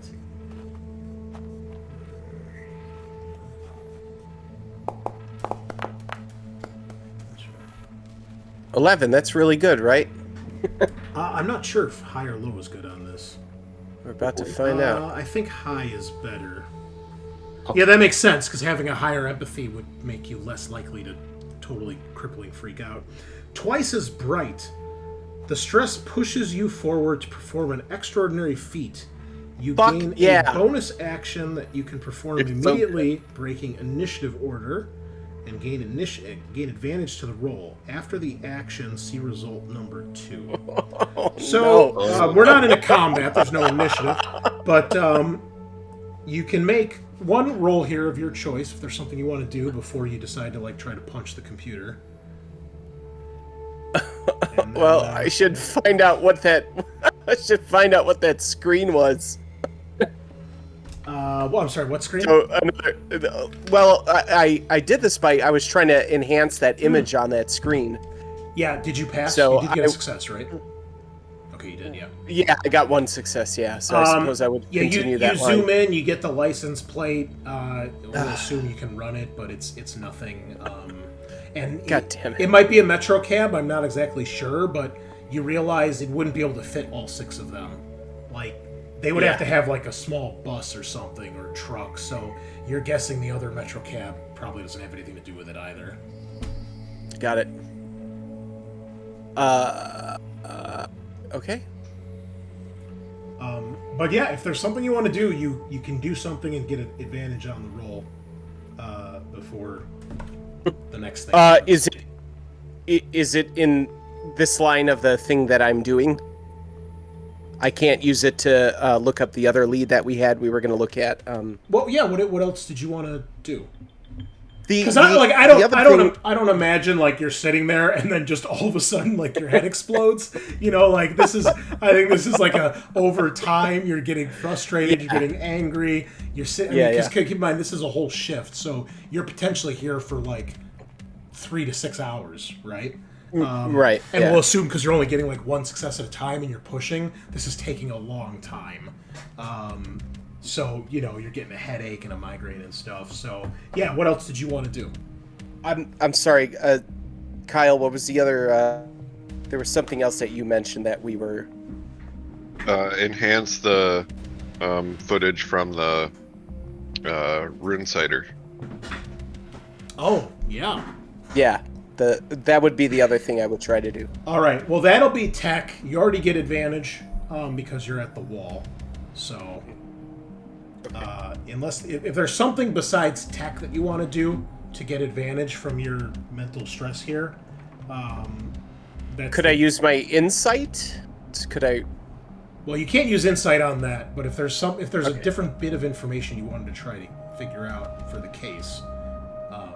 But anything that's tech, you're already getting advantage because you're at the LAPD. No, I mean I was just gonna look at that other lead. I don't think there's anything else we were gonna look at. So I'll do a tech at advantage to try and see if we can scrub that security footage and make it a little more. Okay. I would say legible, but that's not the word. One success, I'll take it. Okay. All right. Yes, you do manage to clean it up, and you get another image to look at. Oh, God, so good at this game. And this is at the very end of your shift here, basically. And maybe this is what causes the mental stress when you see this. I think. Is it Quell? God, I wish.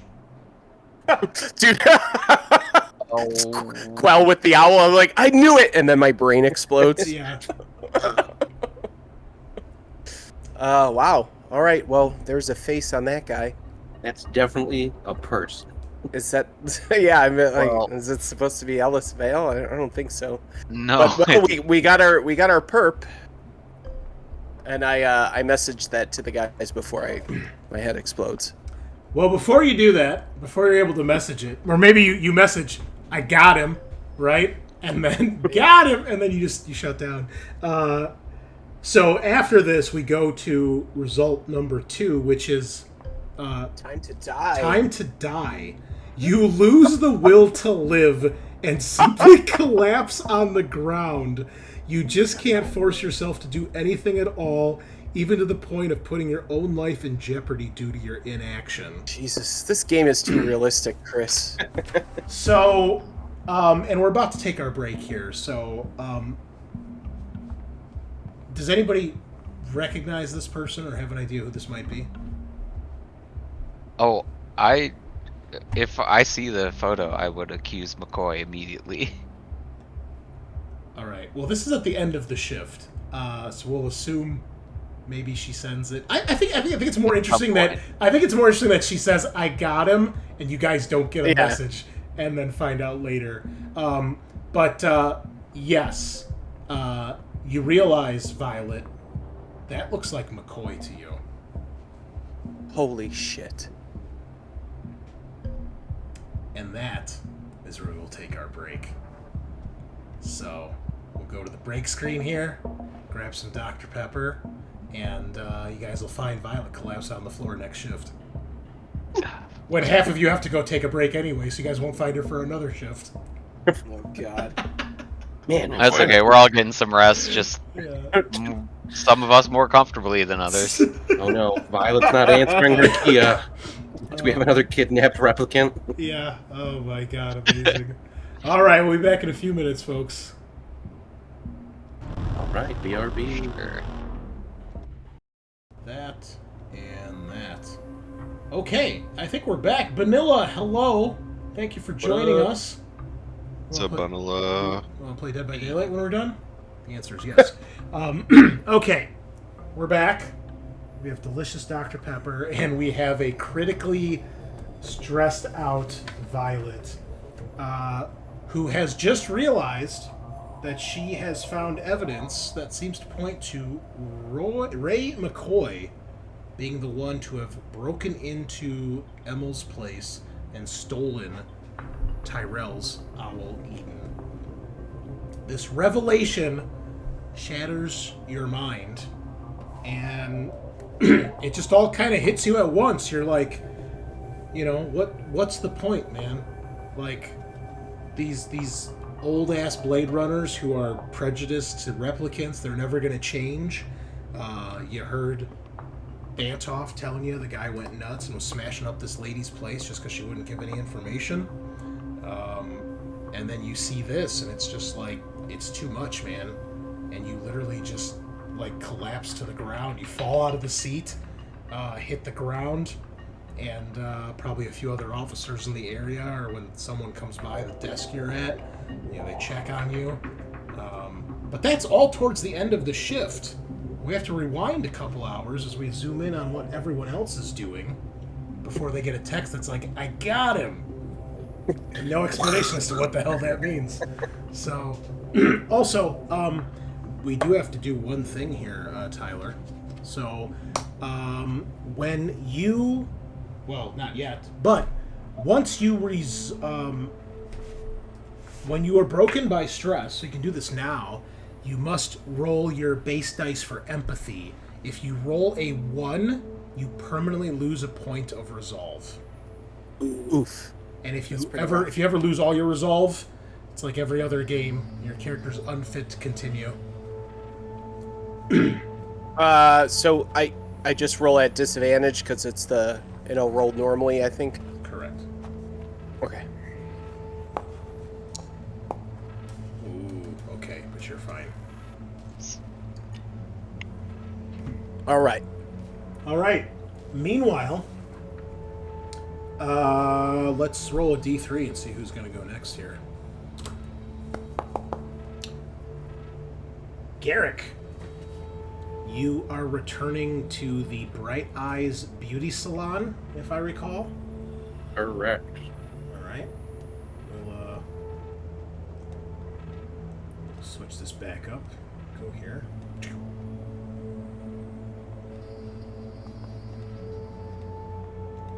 Get rid of this now. We don't need that anymore. We don't need that. All right. Not that we necessarily need a map here, but to keep the theme going. There you go. So you return. Well, you get here. Well, he's not here anymore, obviously. So you return, and you can see that her shop is closed for the evening. The lights are off, and you're just kind of looking through the front window, which is this right here on the map. Rip. Anything in particular you want to do while you're here? Well, I'm definitely not going to break in and enter. That'd be bad. Are you sure? Because that seems to be the way to go with what's going on here. Yeah. I guess I would just look around the area, see if maybe there's a back entrance or... There is. Oh, okay.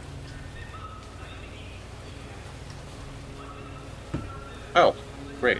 There's also another window on the opposite side of the room that you're standing outside this door, basically, or right here. Yeah. So you can see there's a small window, but there is another door on the other side. Okay. Do I see light coming from underneath it? Let me check here.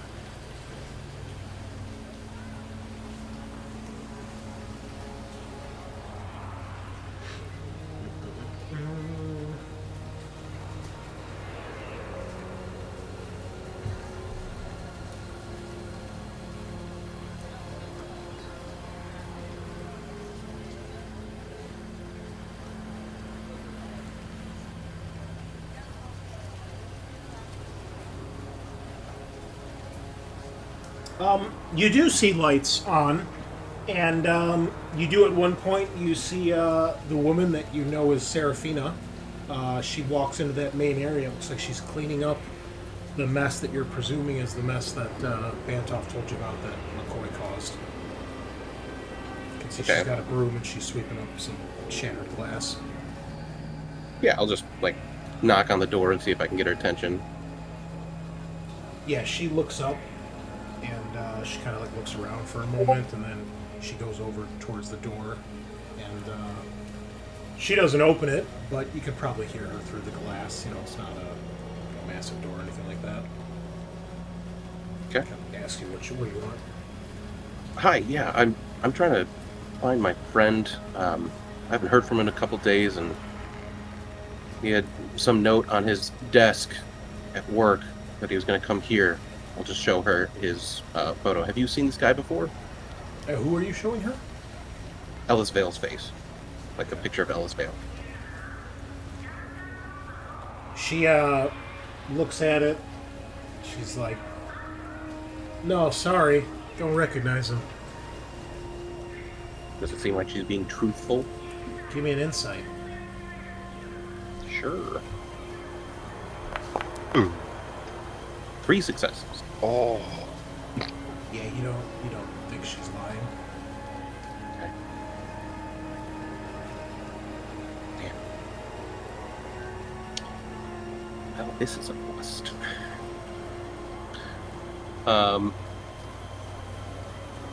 Okay. Well, I guess. Thanks for your time. I thought he might have shown up here, but all right. I guess I will then leave. Are there any maybe vagrants or homeless people kind of camped out nearby? I'm sure you can find one. Sure. Yeah. Buy him some fucking soy calf or food, and do the same thing. Just kind of using my connections and city knowledge, trying to talk to people and see if they've seen a person with this guy's face. Okay, give me a connections roll.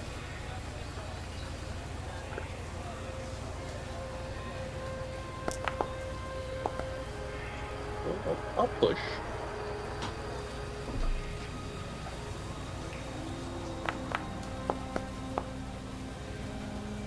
Okay, 3 successes. Wow. Okay. So you start asking around. You're showing the picture. You're getting a lot of no, or just people ignoring you. But when you decide to get this one guy some stuff. He's older guy, maybe in his 60s. Looks like he's been on the street for a while. And he's kind of got a weak voice, but he's like, "Oh, thanks, man. I appreciate that." And he takes a look, and he's kind of chowing down on the noodles, and he's like, "Sorry, man, I don't recognize him." But I did. For what it's worth, I did, see this other guy who was there. I don't know, earlier today, and he seemed like he was in a big rush, and. I heard a little bit of shouting, and eventually I saw him take off. I probably been in there a couple minutes, but it wasn't this guy though. He's like he was kind of tall, bald, really sharp nose. Looked a little older, maybe. Not as old as me, but maybe older than you for sure. But clean shaven. Wearing a black hoodie or something? No hoodie. He had kind of like a trench coat like you, and what do you call those fancy hats? Back in the day, the mobsters used to wear them a lot. Fedora? What's that? Fedora? Yeah, sure. That's it. Yeah. So, is he describing someone that looks like Styles? Doesn't sound like it to you. Okay. He's like, And you said oh, yeah, bald, so he looks... Yeah, he's bald, black trench coat, black hat, had a cigarette, sharp features, a little older, clean shaven, maybe a little stubble, but not like you, no beard or anything. Little sunglasses too, Okay. So, all right. Cool. Well, yeah. I think and he was rushing out of here. Yeah, he seemed like he was in a rush. Okay. Urgent. What? I think I would say. Yeah. Do you know which way he might have gone? He just points down the street. Okay. All right.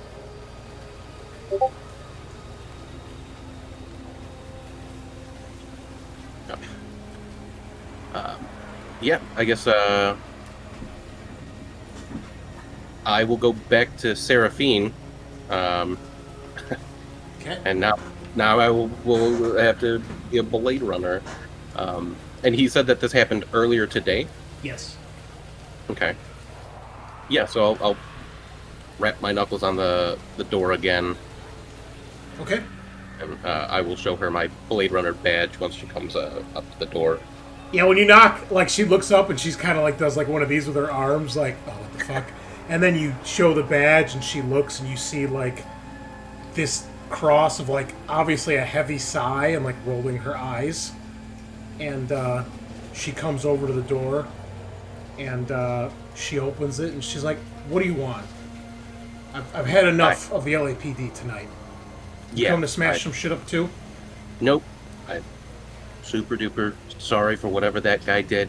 I'm not him. I'm trying to solve a case that involves a murder, okay? Some sources have pointed me here, said you had a conversation with a man, and I'll describe the same guy the homeless man described, and I think it might be pertinent to our case. So I need you to tell me everything you can about that. And if you do, I will do everything I can to make sure that the Blade Runner that did this gets punished for it as best we can. It's like, oh, well, I'm sure that'll replace everything he broke. I promise that he'll get punished. No. She's like, Is there I don't any... have anything to say to you. Okay. I really want to do this the easy way, because the hard way means I have to request warrants and things to get this place searched. Then go get a warrant. Information on this guy. God damn it. Give me a manipulation at disadvantage. Okay.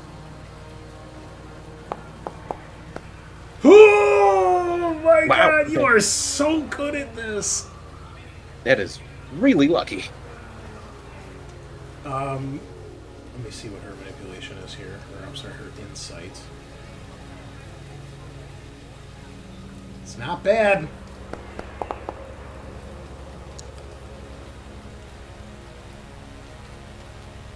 You see, she thinks about it for a second. And she's like, "By all means, go get a warrant." Damn it.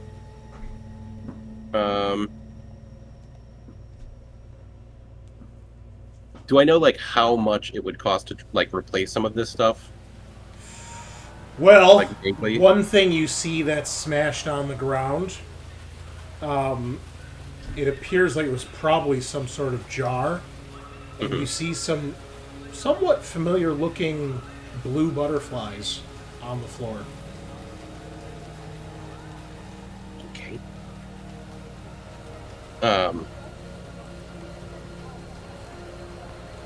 So I'm trying to like, how expensive are those butterflies? 1 or 2 Chinyan points? Those, yeah, probably at least one. Okay. Like, listen, if I help pay for the damages, I'll get you those butterflies and everything. Will you help me out here? I don't want to do this the shitty way. She's like, the shitty way or the legal way? Technically, they're both the same at this point. Give me another manipulation. Okay. Is this one still at disadvantage? No.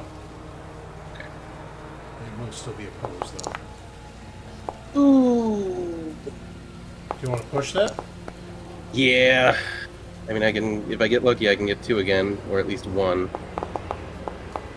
Okay. All right. I'll take it. Oh, the 12 comes through. You take a point of resolve damage, a point of stress.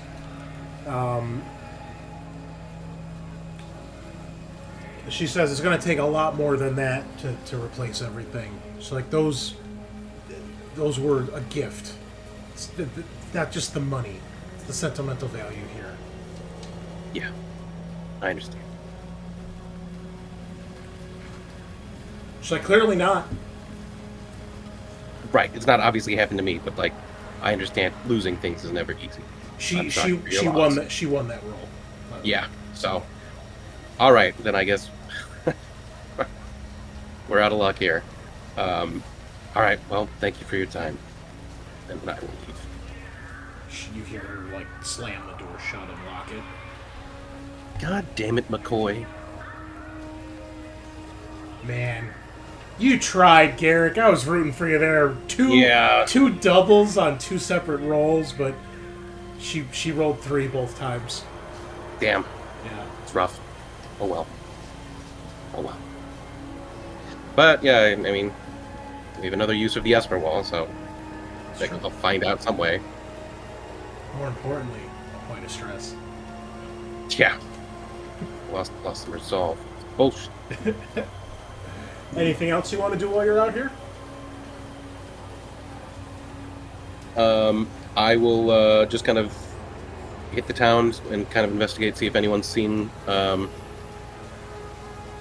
I did with an owl or owl feathers or anything like that, I guess.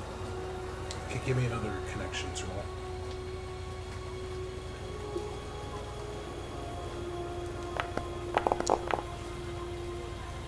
I mean, I guess push that. Oh, another point of stress. This case, boy. this is a rough one, guys. Yeah. Yeah, it's not good. You're sweating even though you're in the rain. You ask around and you don't get any luck whatsoever. It almost feels like people are actively avoiding you. You know, you just feel like, oh, maybe people somehow know I'm a cop after you showed off your badge. You're not sure how, but that's the feeling you get. Like all of a sudden, people are like crossing the street as soon as they see you and like ducking around corners. So unfortunately, you don't really get any other information. Nope. But I guess I'll update everyone. I'll send them in the Kia. Suspicious person seen at Bright Eyes, leaving in a rush, and I'll give them the description. Okay.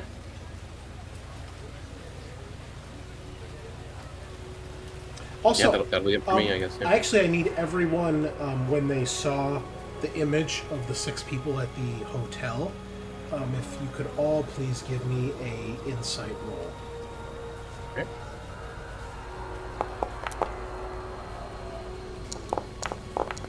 Got one. Wow. Oh, double. Holbach. Everybody came out to play for this one. Hector, even? Yep. I used both my Got eyeballs. one. Anybody want to push? No. No, I'm not going to risk more resolve right now. All right. So, Alright. for all of you, the figure in the bottom right corner of the second photo where you can see Ellis's face, that silhouette, for some reason, looks familiar to you guys.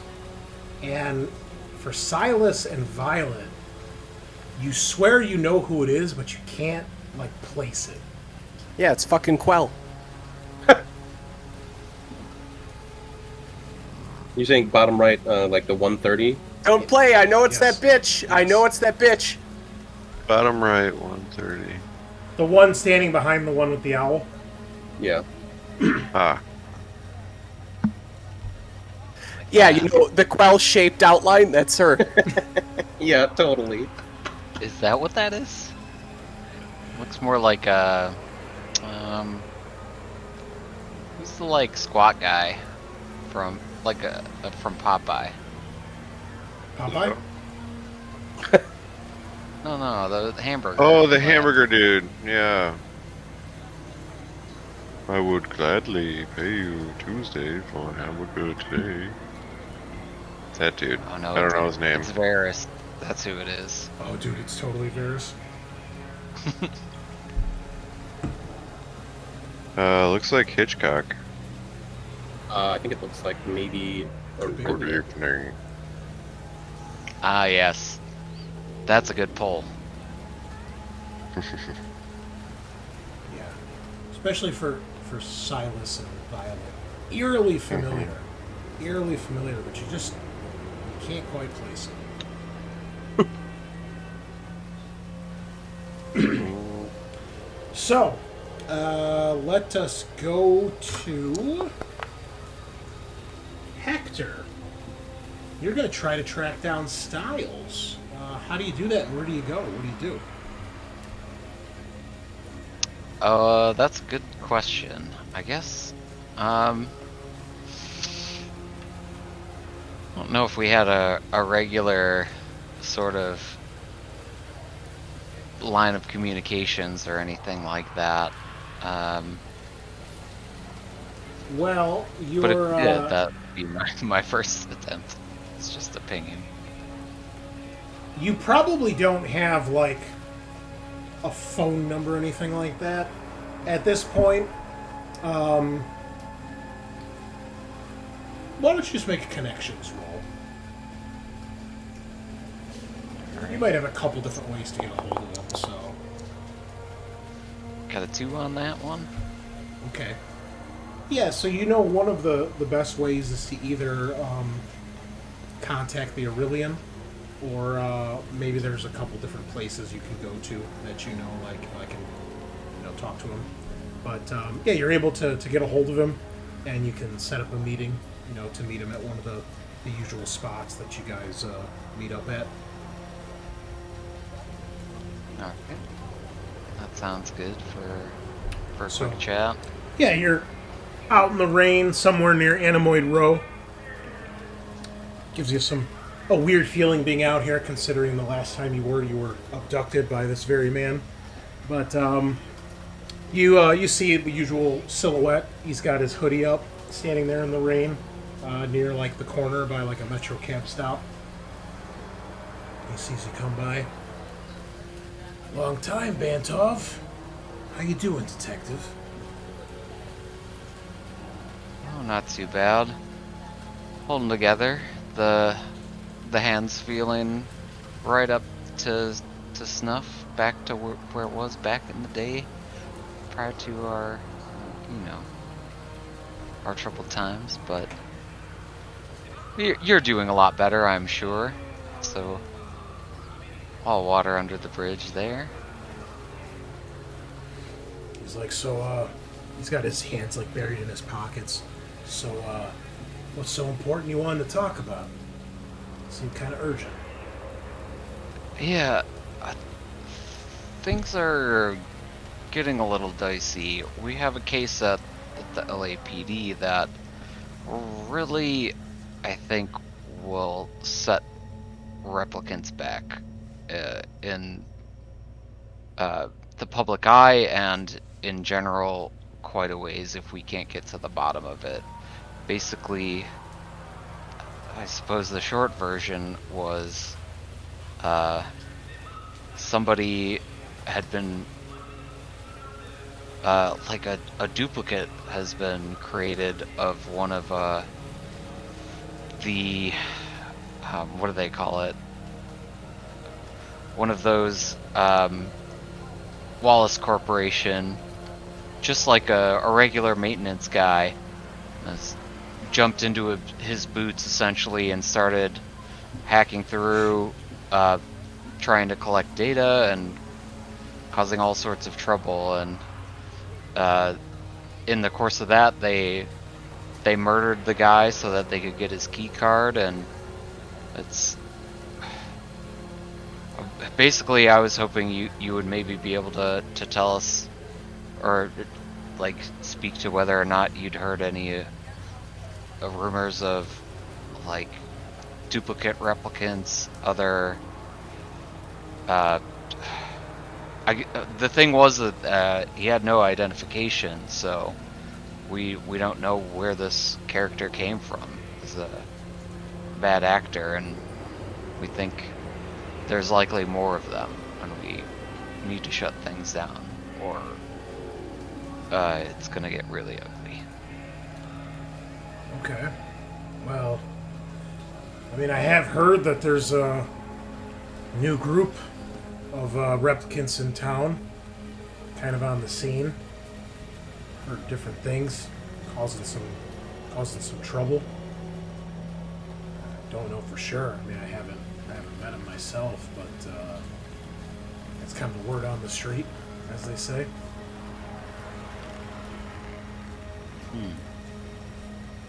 Okay. So there is a bit of a buzz for perhaps a group of these guys coming in.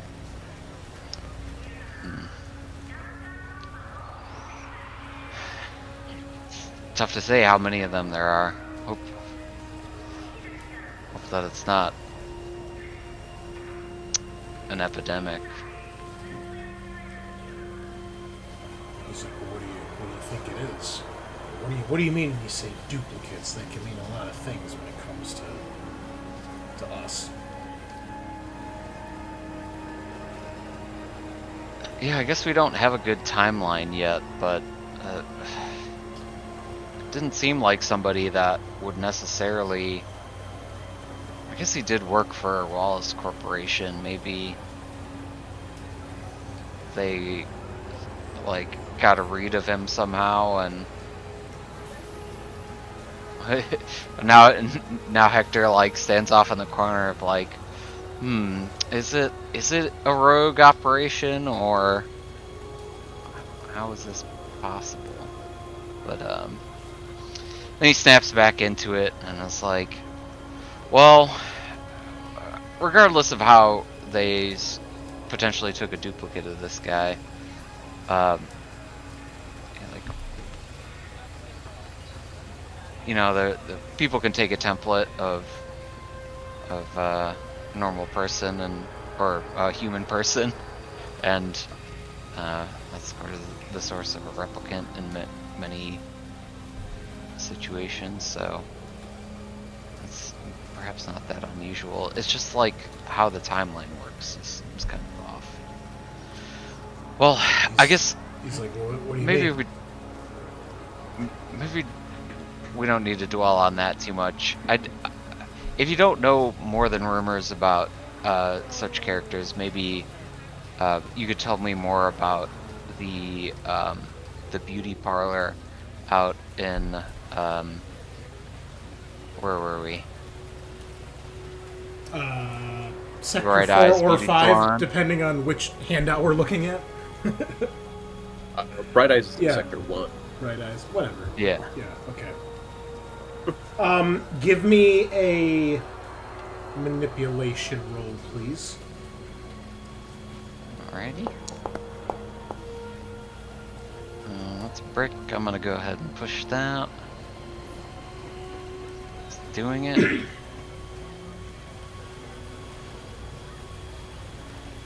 didn't do it. There it goes. He's like, Bright Eyes? Do you want to push more? You can push one more time if you want. Sure. Let's see. Try to get that. Well, try to get one or two more. Well, Wait, how did this? Oh no, I see what's happening. Yeah, we'll push. It's about the same. Thing. Okay. Okay. All right. Well, it's like, yeah, Bright Eyes. Yeah, Seraphine's friend of us, friend of the Aurelians.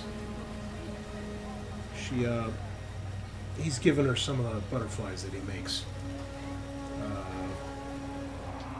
He kind of looks at you for a moment, you know, still kind of debating, you know, maybe whether or not he can fully trust you, but he says she helps us out from time to time.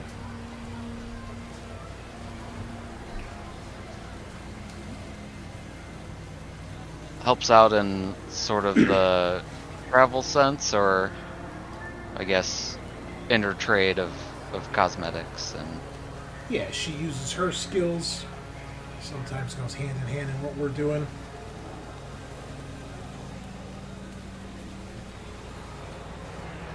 You know, she's sent more than a few people to the replicant, or I'm sorry, to the Aurelian. Okay.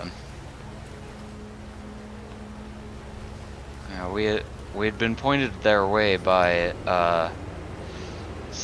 somebody had ripped just an advertisement out of one of the local papers at the scene of the crime. Poor fella from the Wallace Corp had been brutally murdered, and just trying to connect the dots. I don't really have too much for you. Well, I don't have much more to tell you there. I mean, haven't had anybody. Seraphine hasn't sent anybody on her way in a while.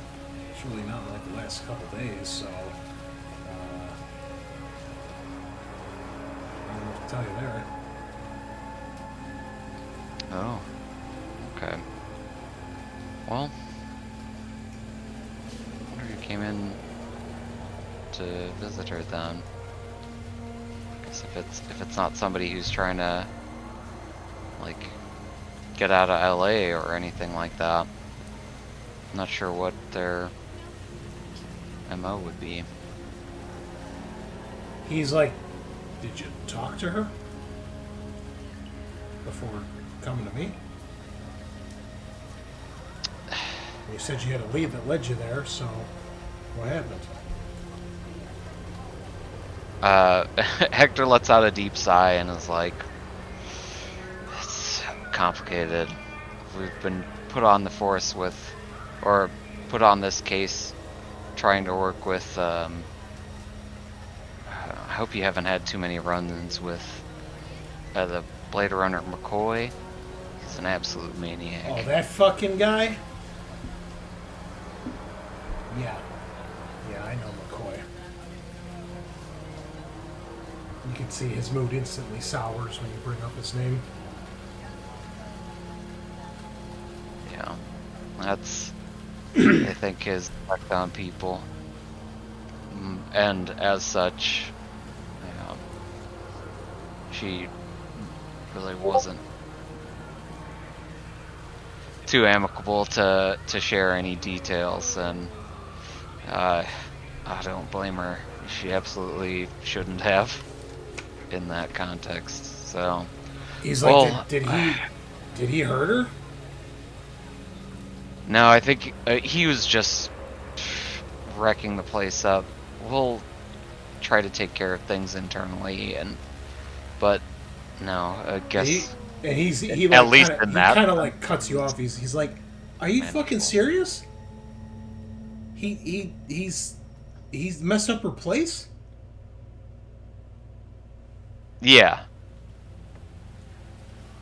You see, he like shakes his head, like,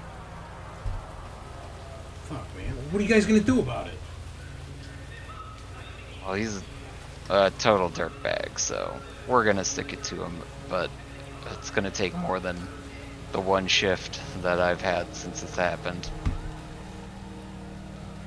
But you're gonna take care of it, though, right?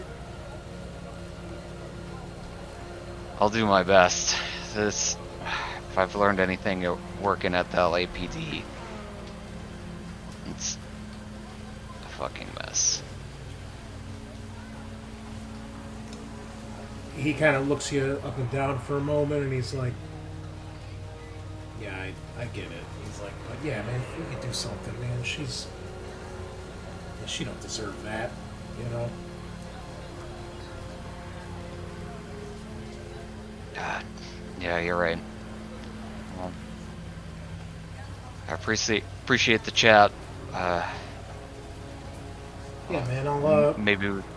if I hear anything, I'll let you know. But yeah, I'll check in with the Aurelian, but you know, I haven't heard anything in the last couple of days, so I'll double check for you. Thank you very much. Until then, stay safe. Yeah, you too, man. See you around. All right. And last but not least, we will go to Silas, who just happens to be visiting the Aurelian as we speak. He You is. return to Anemoid Row, very familiar place from our first case. All the same stands and shops and places are still here. But as you arrive, very, very dark of night, pretty much all the stores are closed for the evening. A lot of the street vendors are still open with their food, but the actual shops pretty much outside opening hours right now. Oops. So no Aurelian. Doesn't look like it. Well, These are Silas not very would good at this whole timekeeping thing. Nope. Silas would take off his hat and kind of sigh and maybe Is it- saddle up to a food truck and grab a coffee or something.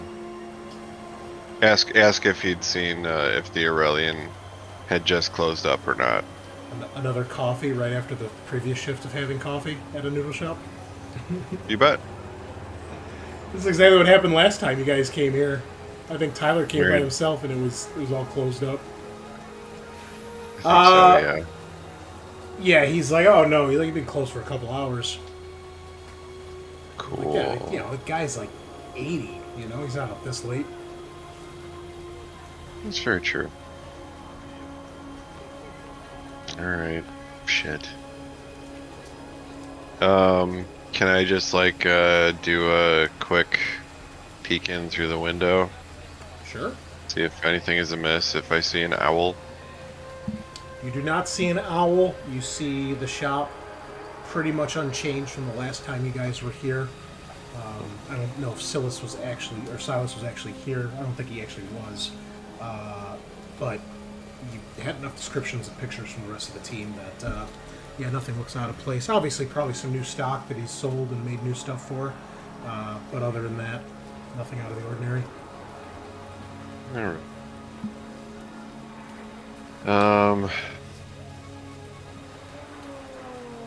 Yeah, that kind of biffs my whole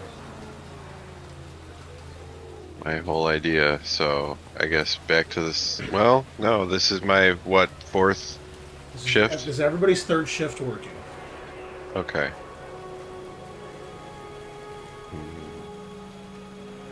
I guess just head back to LAPD. All right. Silas, I think it's appropriate here that you make I believe it's an insight. Let me double check my rules. Oh boy.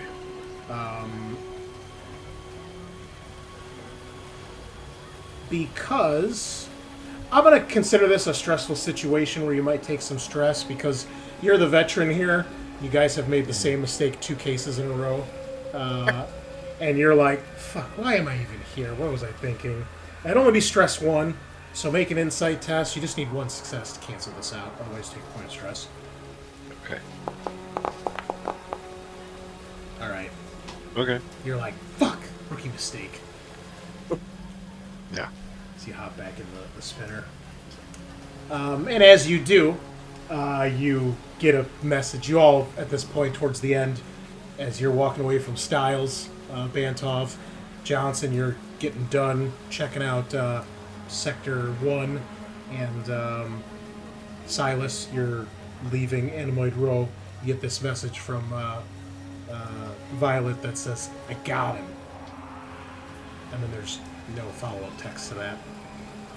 If you guys want to discuss that while I use the facilities really quick, go ahead.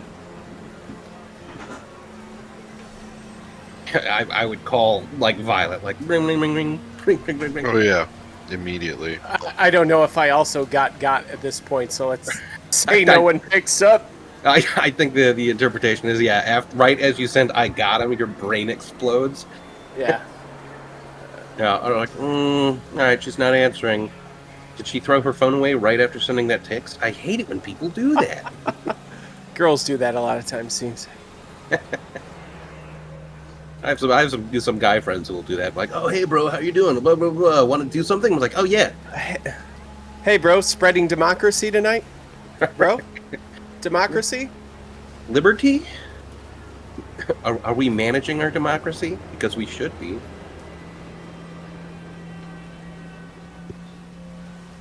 Hey, I don't know who Chris is referencing in the photo when he says we see an outline.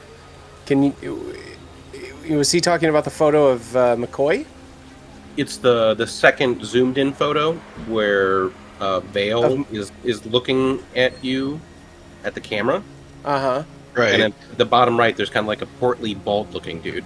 Okay, Alfred Hitchcock. Okay. That's what I thought. And I'm like, well, we don't. Yeah, but Trying we to don't think know of who who that we is. know. Well, Well- apparently we do. Maybe. Do we? Right. Well, I mean, the is it Iridian is bald. I Holden's? don't know if he's like portly fat. Yeah, and Holden's not fat. At least But he doesn't I think- seem in his. Silas and the Iridian are the only ones I remember like being bald. It's not. What's his face from Kill Magazine? Is he fat? Well, he's got long hair. This guy looks bald. He looks like you said. Skylar Like, Hill is. I think he looks kind of like chunky, but he's got like that straggly long hair for sure. yeah, this looks more like Varys or Kingpin or someone. Yeah, Kingpin. Yeah. Oh, What's cool, what's maybe the actor's name? Vincent D'Orsornio? D'Onofrio. D'Onofrio. Yeah. Yeah. Vincent D'Onofrio. I love the voice he does for Kingpin. Oh yeah. I've only seen a few of the commercials and stuff, but in the trailers. But I love the He voice. was really good in the Daredevil series. Yeah, that's He the was- one yeah, I've seen yeah. where he's talking to him at the coffee shop. You know, Yeah, right. it shows up on YouTube all the time. Anyway, so this is the end of shift 4, the evening shift. So the next shift is morning of day 2. Well, did shift 3, right? End of shift 3. I'm sorry, yeah, because Okay. technically, well, I have it split up. The way I have it is I just assume shift 1 is morning to keep it simple, but it is the third working shift of the investigation. Okay.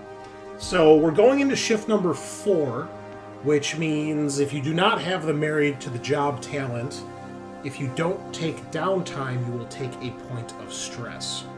And we know that our lead detective Silas and our Doxy replicant both have that talent. So, well, obviously you can't do anything right now, Tyler, because you've passed out. So, what did the other 3 of you do at this point? You've tried calling Violet, she hasn't answered. You've sent messages, no response. So for Hector and for Garrick, it's getting to that point where you're like, man, it's fucking 6 a.m. I've been, especially for you, Garrick, you've been here since this morning when you did the interrogation. And Hector, you and Violet had your baseline test this morning. So you've all been up for quite a while. What would you like to do? I mean, he would try like calling Violet a few times after that message. There's no answer. Yeah. Okay. I guess he would go check on her at the LAPD. Okay. What about Hector and Silas? Silas would have tried responding, and with her silence, he would have, gone after her. Okay. Hector? Well, if there are 2 people following up, I might try to get a few winks before things pop off. And just like, head back home and take a cat nap. Okay. Well, Silas and Garrick, you guys get back to the tower, and you go to the Esper wall. You start looking around. You don't find her, and eventually, someone tells you, "Oh, like she's down in the crime lab. You know where they have the medical facilities for replicants."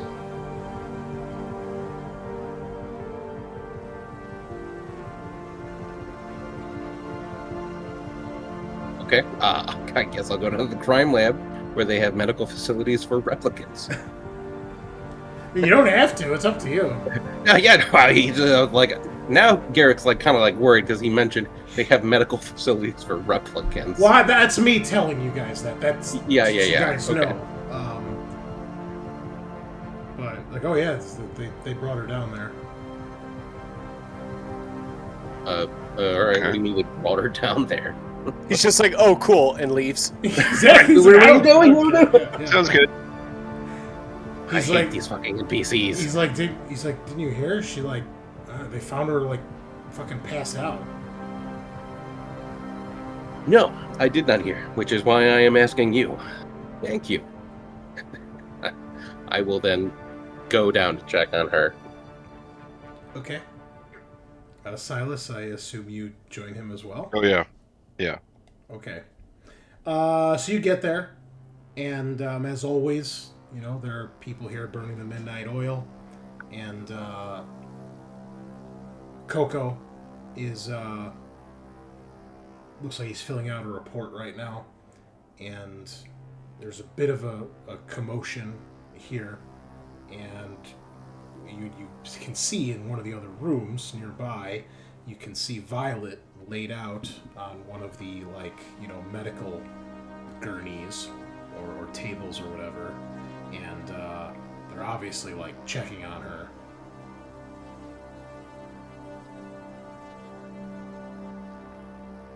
Hey, Coco.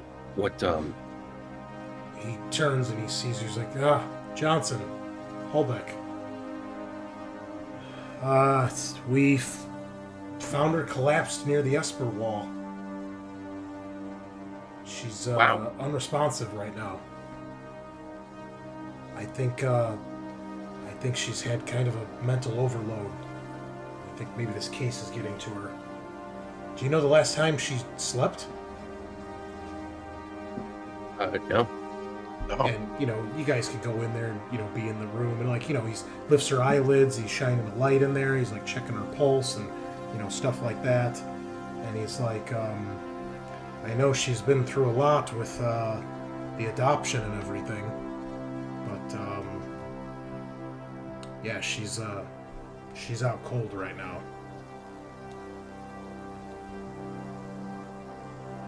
Okay. She's gonna be okay? She just got brought down here not too long ago. But should be. Okay.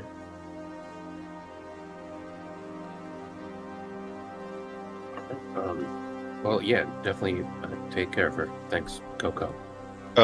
Did anybody see what she was looking at before they brought her down here?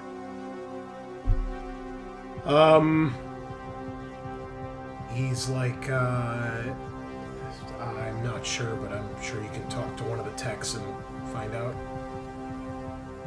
Thanks, Coco. Of course. So, Yeah, let's do that. for game purposes here, Tyler, you will be out this shift as you are recovering. You'll automatically get a point of stress back, resolve, even if nothing happens, because you are, in theory, resting. I'm going to let Coco basically do like a medical aid thing here, because when you are broken, another character can attempt a manipulation roll on you, and you get one resolve back per success they get. Since this isn't in the middle of combat, we're going to assume he's going to do something similar, but obviously treating you kind of like from a medical perspective. But that is going to take time as well. It's not going to instantly snap you out of your, you know, comatose state. So you'll get one plus whatever he rolls on his roll, but that'll be your shift this shift, unfortunately.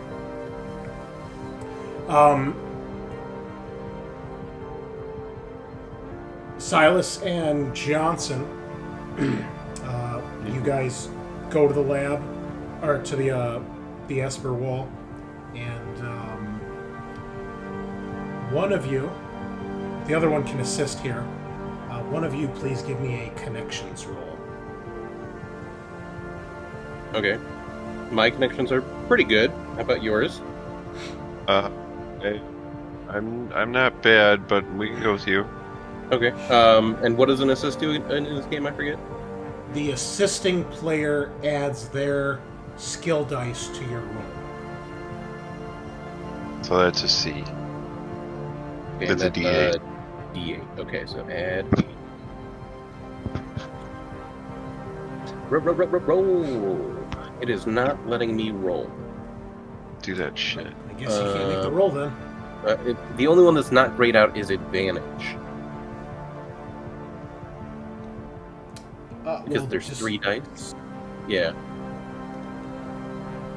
Because I have a D12, a D10, and then his D8. Let's see what happens. Okay, it rolled the right dice. Okay. System's a little gooby. You know what? We'll push that D8. Wait, no, I have two. I have two That's resolve where left. It didn't show it on my screen. That's weird, but it shows it on the other screen. That's bizarre. Oh, interesting. Oh, it's the D10 that I there's a failed. couple rolls here it's not showing. What is going on? Whatever.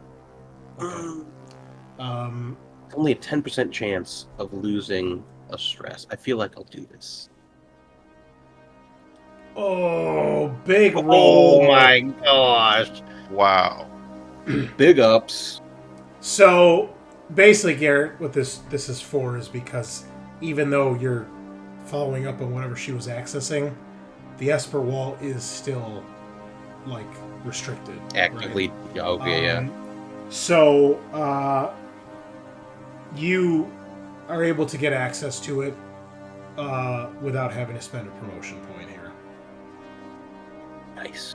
Basically, like they start to give you the red tape, and you're like, bro, this is like part of an active investigation. We have an officer down, and then when Silas shows up and like kind of throws his weight behind it, they're like, okay, it was just His weight. they Silas maybe portly. yeah, his Alfred Hitchcock weight.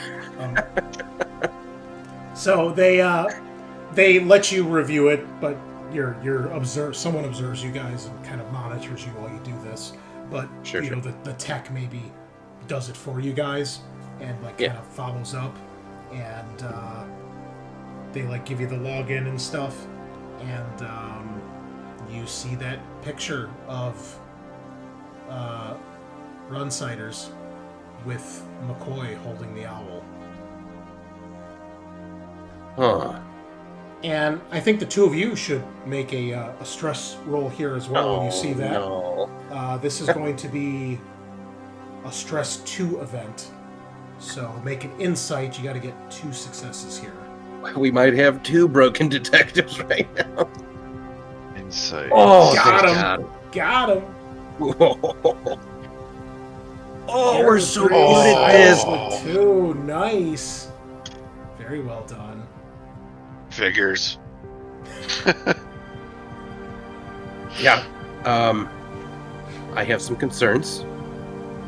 So do I. Yeah, no, Silas, can you come over here for a second? I just want to talk to you about Of course. Oh, Yeah. another heart to heart. Yeah, no. This is more of just like a fact finding.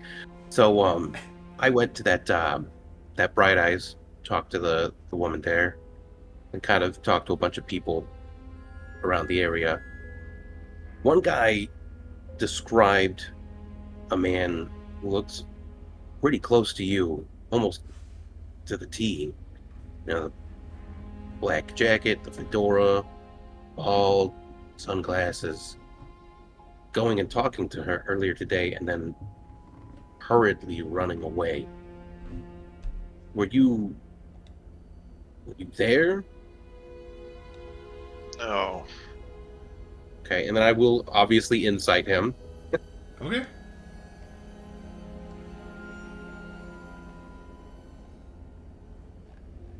Okay, well, we'll push. Oh, fuck me. It's weird. I'm not getting any sound from Foundry now. My Foundry's glitching out. Oh. Well, you take a point of stress, Oh, brother, I am at 1 fucking resolve. but you feel like he is telling the truth, but you should probably arrest him and or shoot him just to be safe. Through the heart with a fatal round. Yeah, let him know how it feels. Alright, so we already know that a bunch of a replicant copied some dude's face. This guy described you like to a T. So I don't know until we can get to the Esper wall. And now we're seeing potentially some dude with McCoy's face, but he ripped open like heavy duty iron bars. We got Wondering if they're Juice Overdrive in the chat. That's an awesome name. Juice What's up, Overdrive. Juice? That's awesome. Thank you for joining us. man. Overdrive.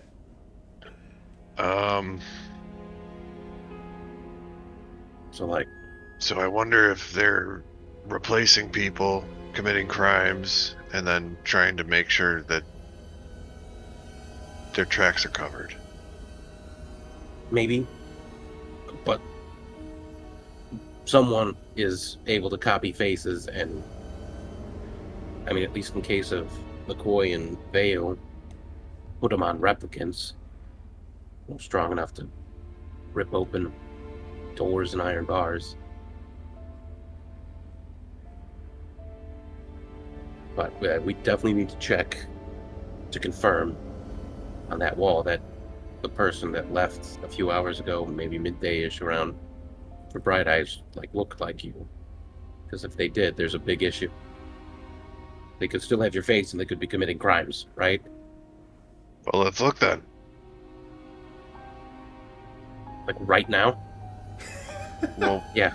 Let's have the tech Yeah. do it. I'm having trouble. Well, if you guys start to investigate that into a lead, that is going to lead into your next shift. So that Okay, is I can't do that. you're going to have to spend promotion points and stuff because you got to get access to the mainframe again and to the Esper network. So wait, would that be me overstaying? That No, would be this- my final. this would be your 4. This is shift number 4 of the investigation. So, Okay. Yeah, if Garrick does it, he's going to break himself.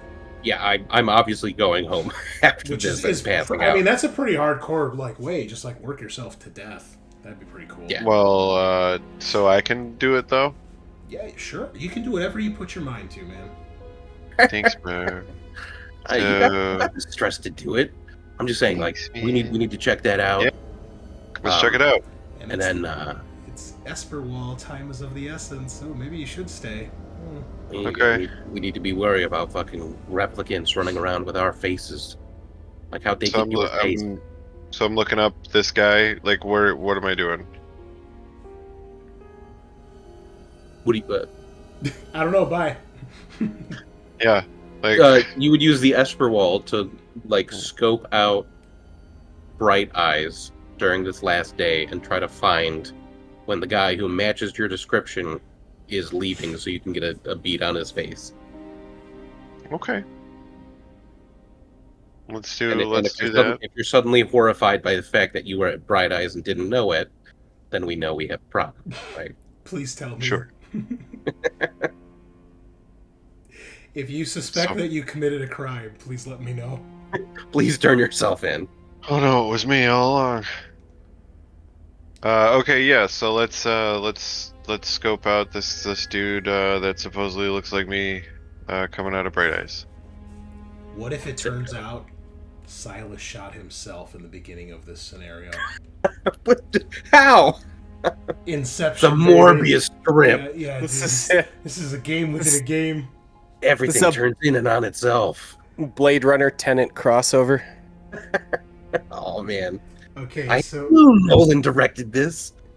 Garrick, you're doing downtime in shift number 1 of day 2, which Yes. is the morning shift. Hector, you're also doing downtime. Violet is being forced to do downtime, medical downtime. And then Silas is on his own, just the way he likes it, at the Esper Wall, his favorite thing to do, technology. Love it. Question, Chris, did I take a stress point from going into the next shift? By going No. to check on, No. I? That because it was just a little thing, and Oh, okay. it only took a couple minutes to do. I'm not going to count that as the shift. Okay, but then I'm this- actually at 2 stress. I removed one because I thought it was counting as a whole shift to check on Violet. And, No. That was not. That was Okay. part of the night shift. So Okay, gotcha. Okay. Do you want to stay then and take a point of resolve and stay with him at the Esper Wall? Or do you want to do downtime? Kyle, how are you at tech? I mean, not smashing. I've got B intelligence and D tech, so I'm rolling a D10 in this case. That'd be me as well. Okay, so I will let you have this. Okay. You know how to turn this thing on? All right, I'll see you tomorrow. Yep. You're not that old? Okay, fantastic. Love you. Goodbye. Yeah, just hit it a bunch, right? Cool. No, my God, let the tech do it. Can you make a PDF?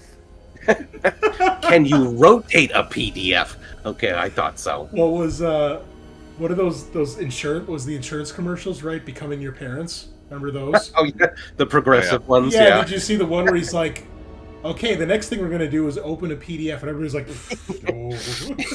Ooh. Those are pretty funny. Yeah. Oh, it's so true. Dude, Progressive have some bangers, man. They have so many characters. Oh, yeah. They do good work. Okay. Well, we'll go with Silas since he is. We'll probably finish up and then we'll do downtime next week. So, Silas, you sit down at the Esper Wall, your favorite place to be. I need you to spend a promotion point, and please make a connection or tech roll to gain access to this. Connection or tech? That's what my notes say.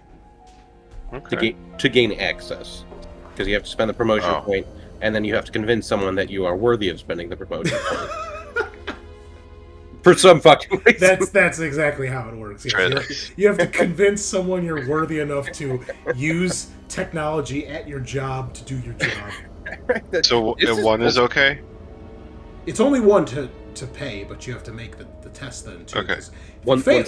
If you fail the test, the idea is that your request doesn't go through, or it takes too long, or it just gets lost, or somebody throws it out, or disregards it, or whatever. Okay. Well, I will accept.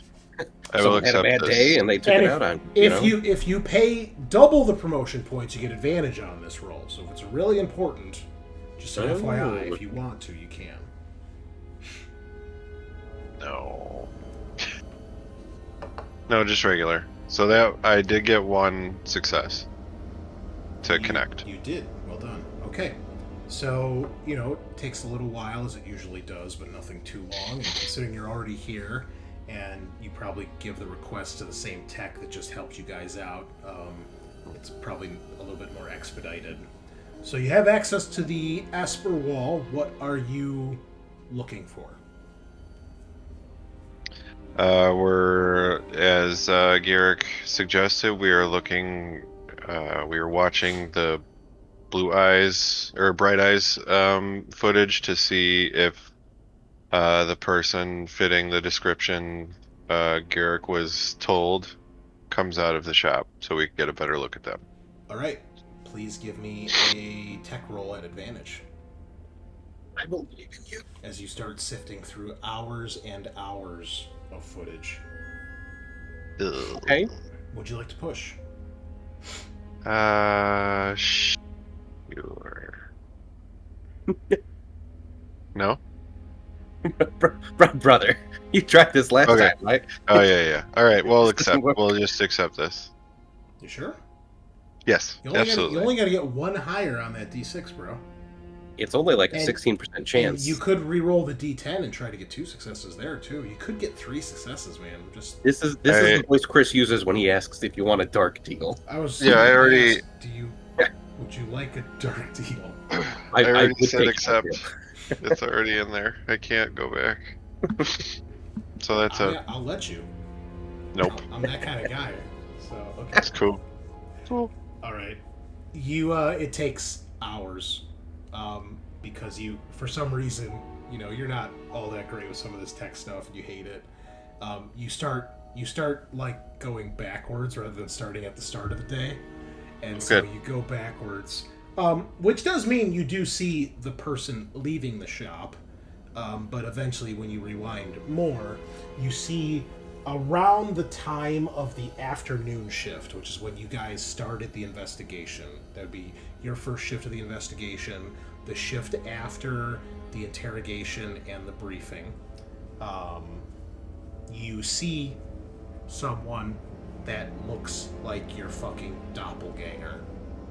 It looks like you going into Bright Eyes, kind of rushed, and then coming out looking a bit more rushed and a bit more panicked. please give me a insight roll to resist stress 2 here. Oh, Jesus. Shit. Because this is... You're like, I've Just- never been to Bright. You're like, wait, maybe I did go there. Maybe am I Just a straight replicant? roll. Insight, yes.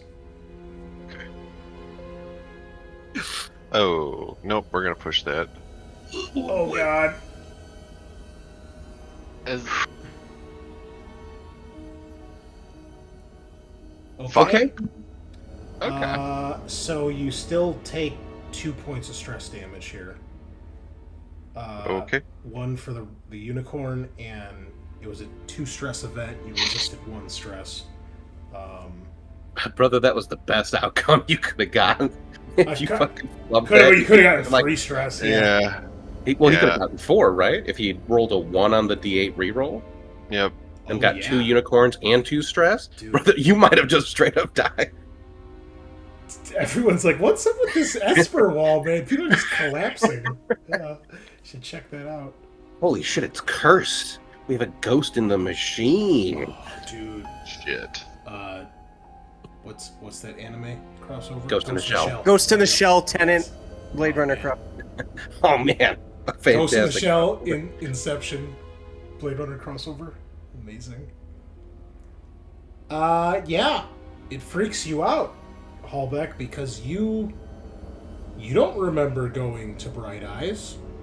You don't remember talking to Seraphine. You don't remember leaving Bright Eyes.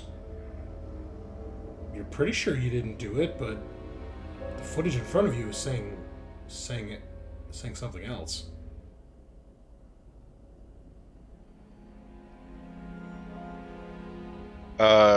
Silas would immediately put out a message to all the 3 other on the case and say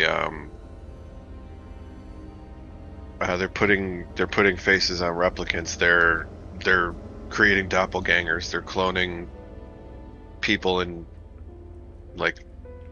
they're cloning Blade Runners. Here's my response. Yeah. I'm gonna give you a honk shoe.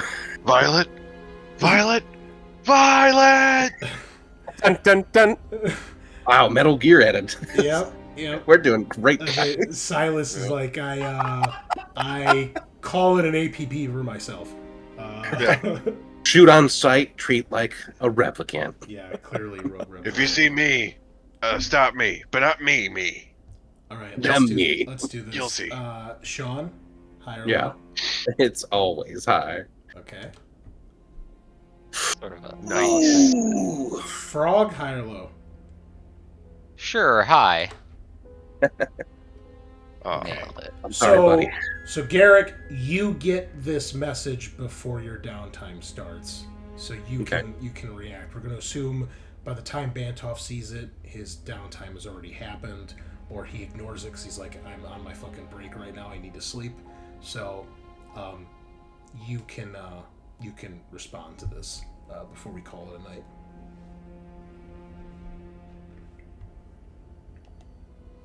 Goddamn. All right. Well, we need to let the chief probably know, right? And then maybe absolutely. look for underground cosmetic places that can do phage changes. I don't know. There's a lot going on here. Would I be able to get the tech assisting me to keep that footage? Yeah, that's no problem. Because then, they would have my spinner or we're probably low jacked, right? Badge wise or What do you mean gun wise. Like Like- track. We're trackable as Blade Runners. The spinners LAPD. the spinners are definitely trackable. Okay. You know, and you probably have to fill out some sort of form or request when you take a spinner out, because you don't own the spinner. It's just you Yeah. grab one from the garage, but I'm sure it's like, oh, Holbach took spinner 6 or spinner G out. That's why it's not Right. in the garage.